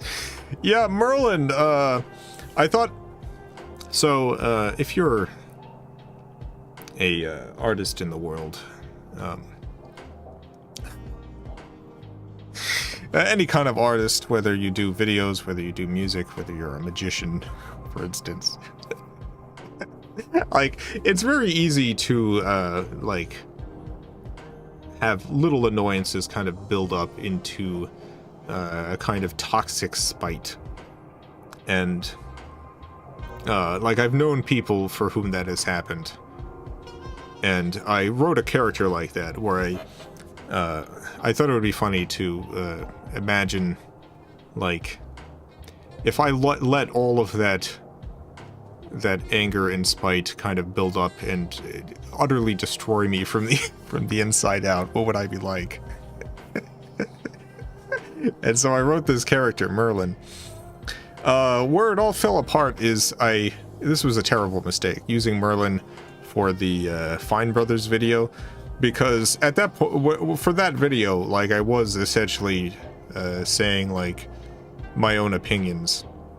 And I realized after doing that I have this character who is specifically, like, someone that I don't want to turn into. And if I keep using the character voicing my own opinions, that's gonna be, I'm gonna be working against that goal. It was the wrong decision creatively. I think it made a good video, but I had to step away from Merlin. I think enough time has passed. Oh, we lost a backer. Farewell. whoever just left. Farewell, I wish you well in life.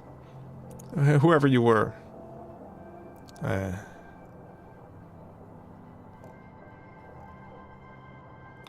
C'est la vie. Merlin left.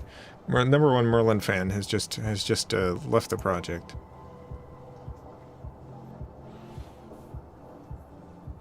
They really don't like you stepping away from Merlin. They really, really don't like it. Who would leave? People drop out for all sorts of reasons. I think we've had like 150 drop backers or something, which is pretty common for the amount of backers we have.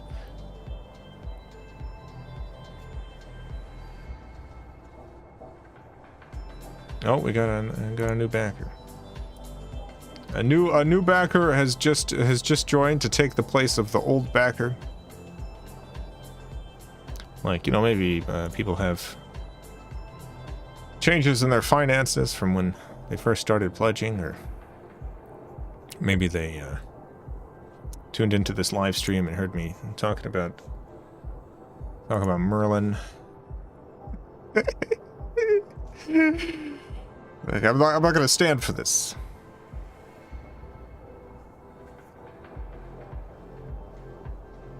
Does Vulo typically voice your opinions these days?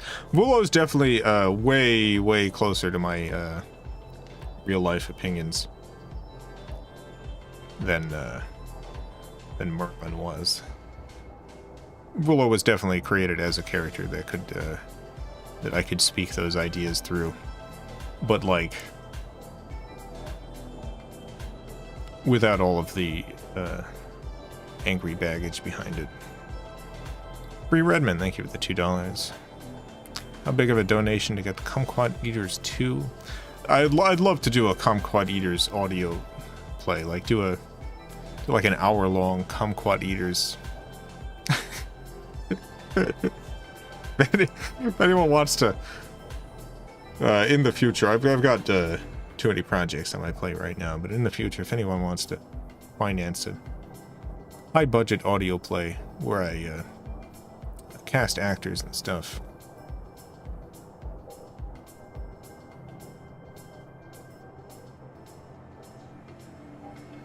Kumquat Eaters is just such a funny thing to hear someone say.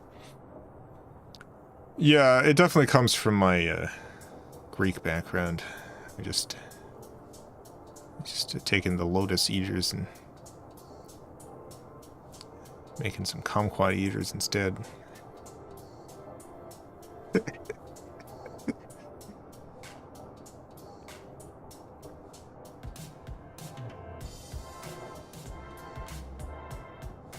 The kumquat eaters.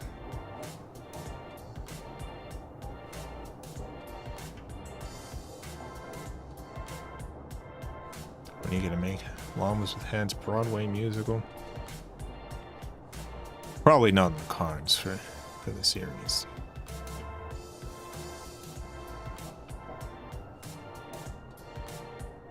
I had a couple of ideas for plays. I thought about like it would be great to put on a play for a local playhouse or something. And I started working on a few different options, but it was around the same time that FilmCow like really took off, and it became like just FilmCow stuff became my primary work.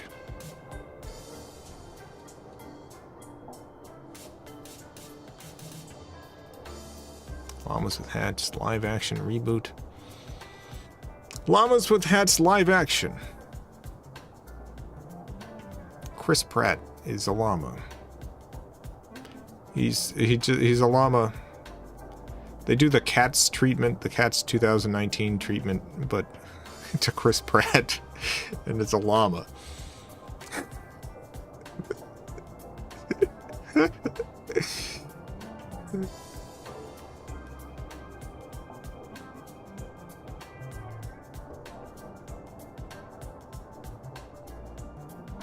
Would up my pledge just to see Chris Pratt as a llama. The fans demand Chris Pratt as a llama.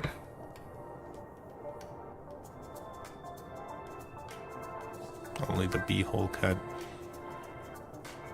Yeah, they made a mistake talking about that because, you know, people just really wanted to see the one where it just looked like all the cats had visible buttholes. Now we got another backer. Thank you to the 4,223rd backer. 17 hours to go. That's it. 17 hours. I'm going to be ending the stream reasonably soon. I got food coming. I got food arriving in about 13 minutes. So I'll stream until then. Ordered some ramen.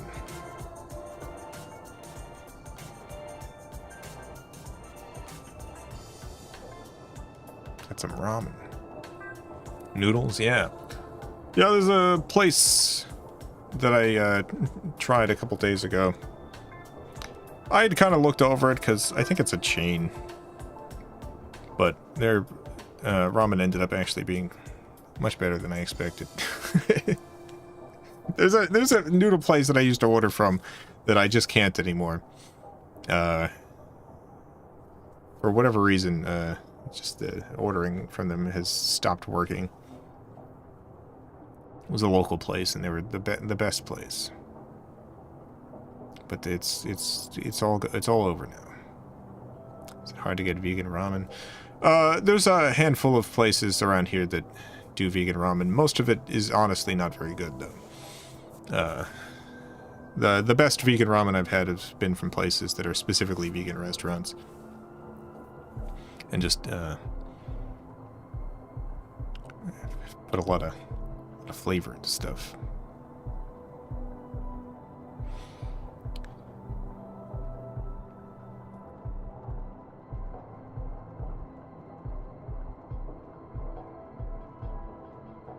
What's the story about getting Charlie the Unicorn and Reezer's Pork and Beans music video?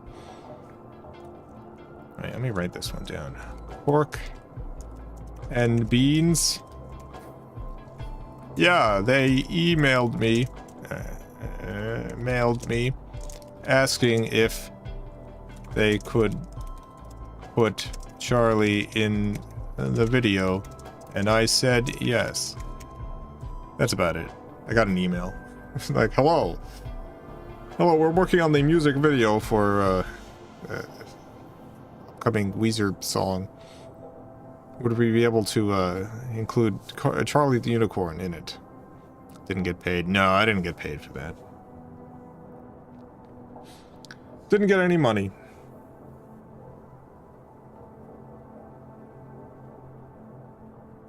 There's no way you haven't answered 100 plus questions by now. Yeah, I just haven't written them all down. Gotta look up Weezer. Yeah, there's a music video. It's got a bunch of... Was it a bunch of internet stuff in it? I don't remember. I forgot that it exists until someone brings it up. Like, Weezer's good. I just didn't... It's not really something I've listened to a lot. I haven't listened to a lot of Weezer.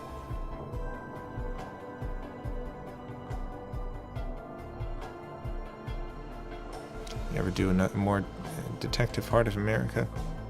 I'll write this one down.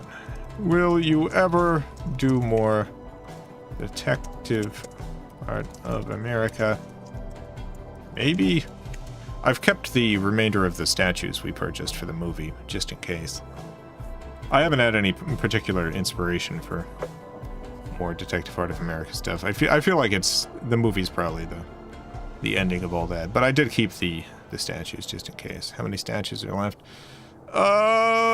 Maybe 14, something like that.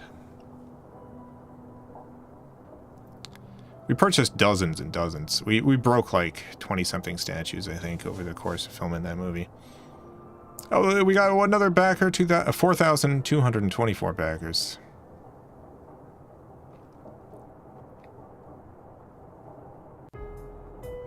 We're almost at $223,000. Oh, 4,225 backers. We're $3 away from $23,000. That's a very important milestone. 223. It doesn't sound like it would be. But it is.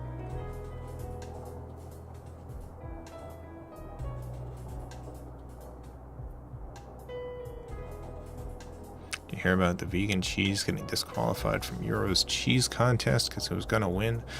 I have not heard of that. Vegan cheese has come a long way. It often doesn't taste a lot like cheese, but it used to taste kind of gross.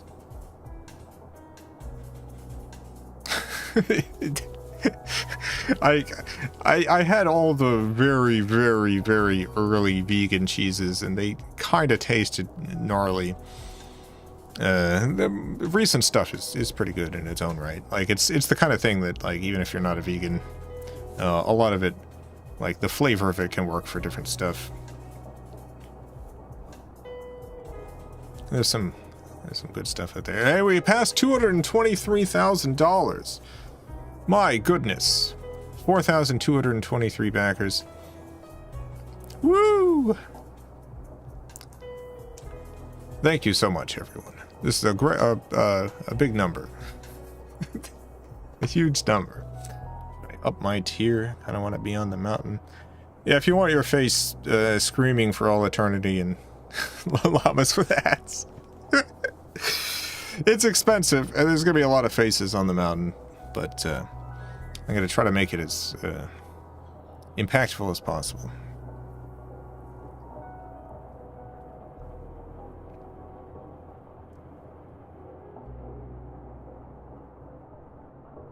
Your promo videos have been terrifying. I had a bunch of promo stuff planned that ended up not coming together. Every time I sat down to do a promotional video, I just got depressed and couldn't work on it. Because I don't... all of my ideas were just like, how could I promote this Kickstarter? And so I thought in promotional terms. My stomach is rumbling. Good thing food's coming. I thought in promotional terms instead of artistic terms. And so what I ended up doing was every time I sat down to work on something, I ended up doing something completely different instead. Which is how we ended up with everything that we ended up with.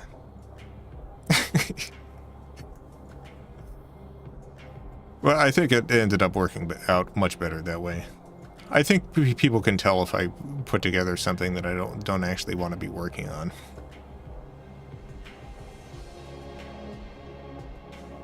All of the backers get mentioned in the credits and the Blu-ray, not just the producer's tier. Yeah, so if you're an executive producer, then you get a much more prominent thanks. as an executive producer credit.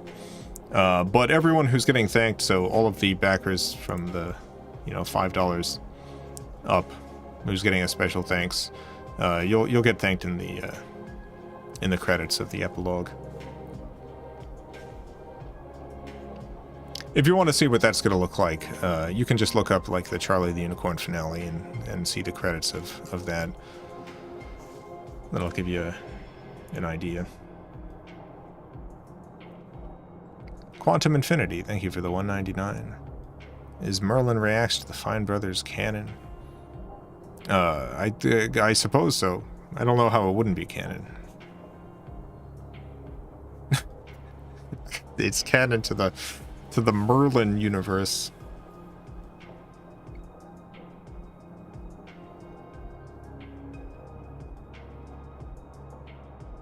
How did you know I would pick 7 purple cat?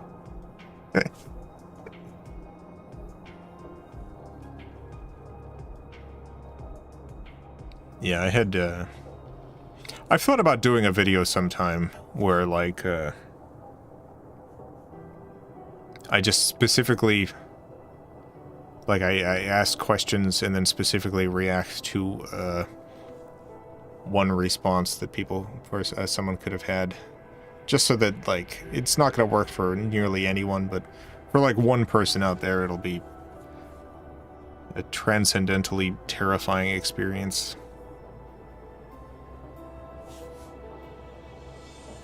Listen to the table. Very good. Very fire sign theater. I'm not familiar with fire sign theater. Is that a new thing or an old thing?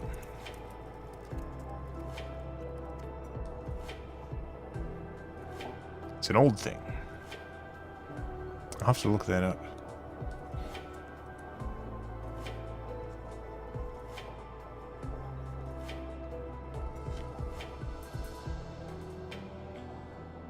I do love, I love audio dramas. I've listened to a bunch of, like, ones that BBC radio produced. I've tended to, like I listen to some, like, audio, like, old-timey audio play stuff, like The Shadow and stuff like that. But primarily, I really liked the stuff BBC Radio put together.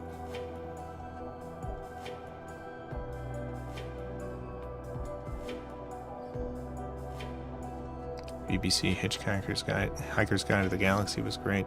Yeah, that's probably what got me into audio plays to begin with, because I moved from, like, loving Hitchhiker's Guide to the Galaxy to finding out every version of that I could. Well, the food's almost here, so I should probably head out. The food's being delivered. Thank you so much for tuning in. This was almost 4 hours. Wow. Thank you to everyone who's backed this this project. It means the world to me and Chris.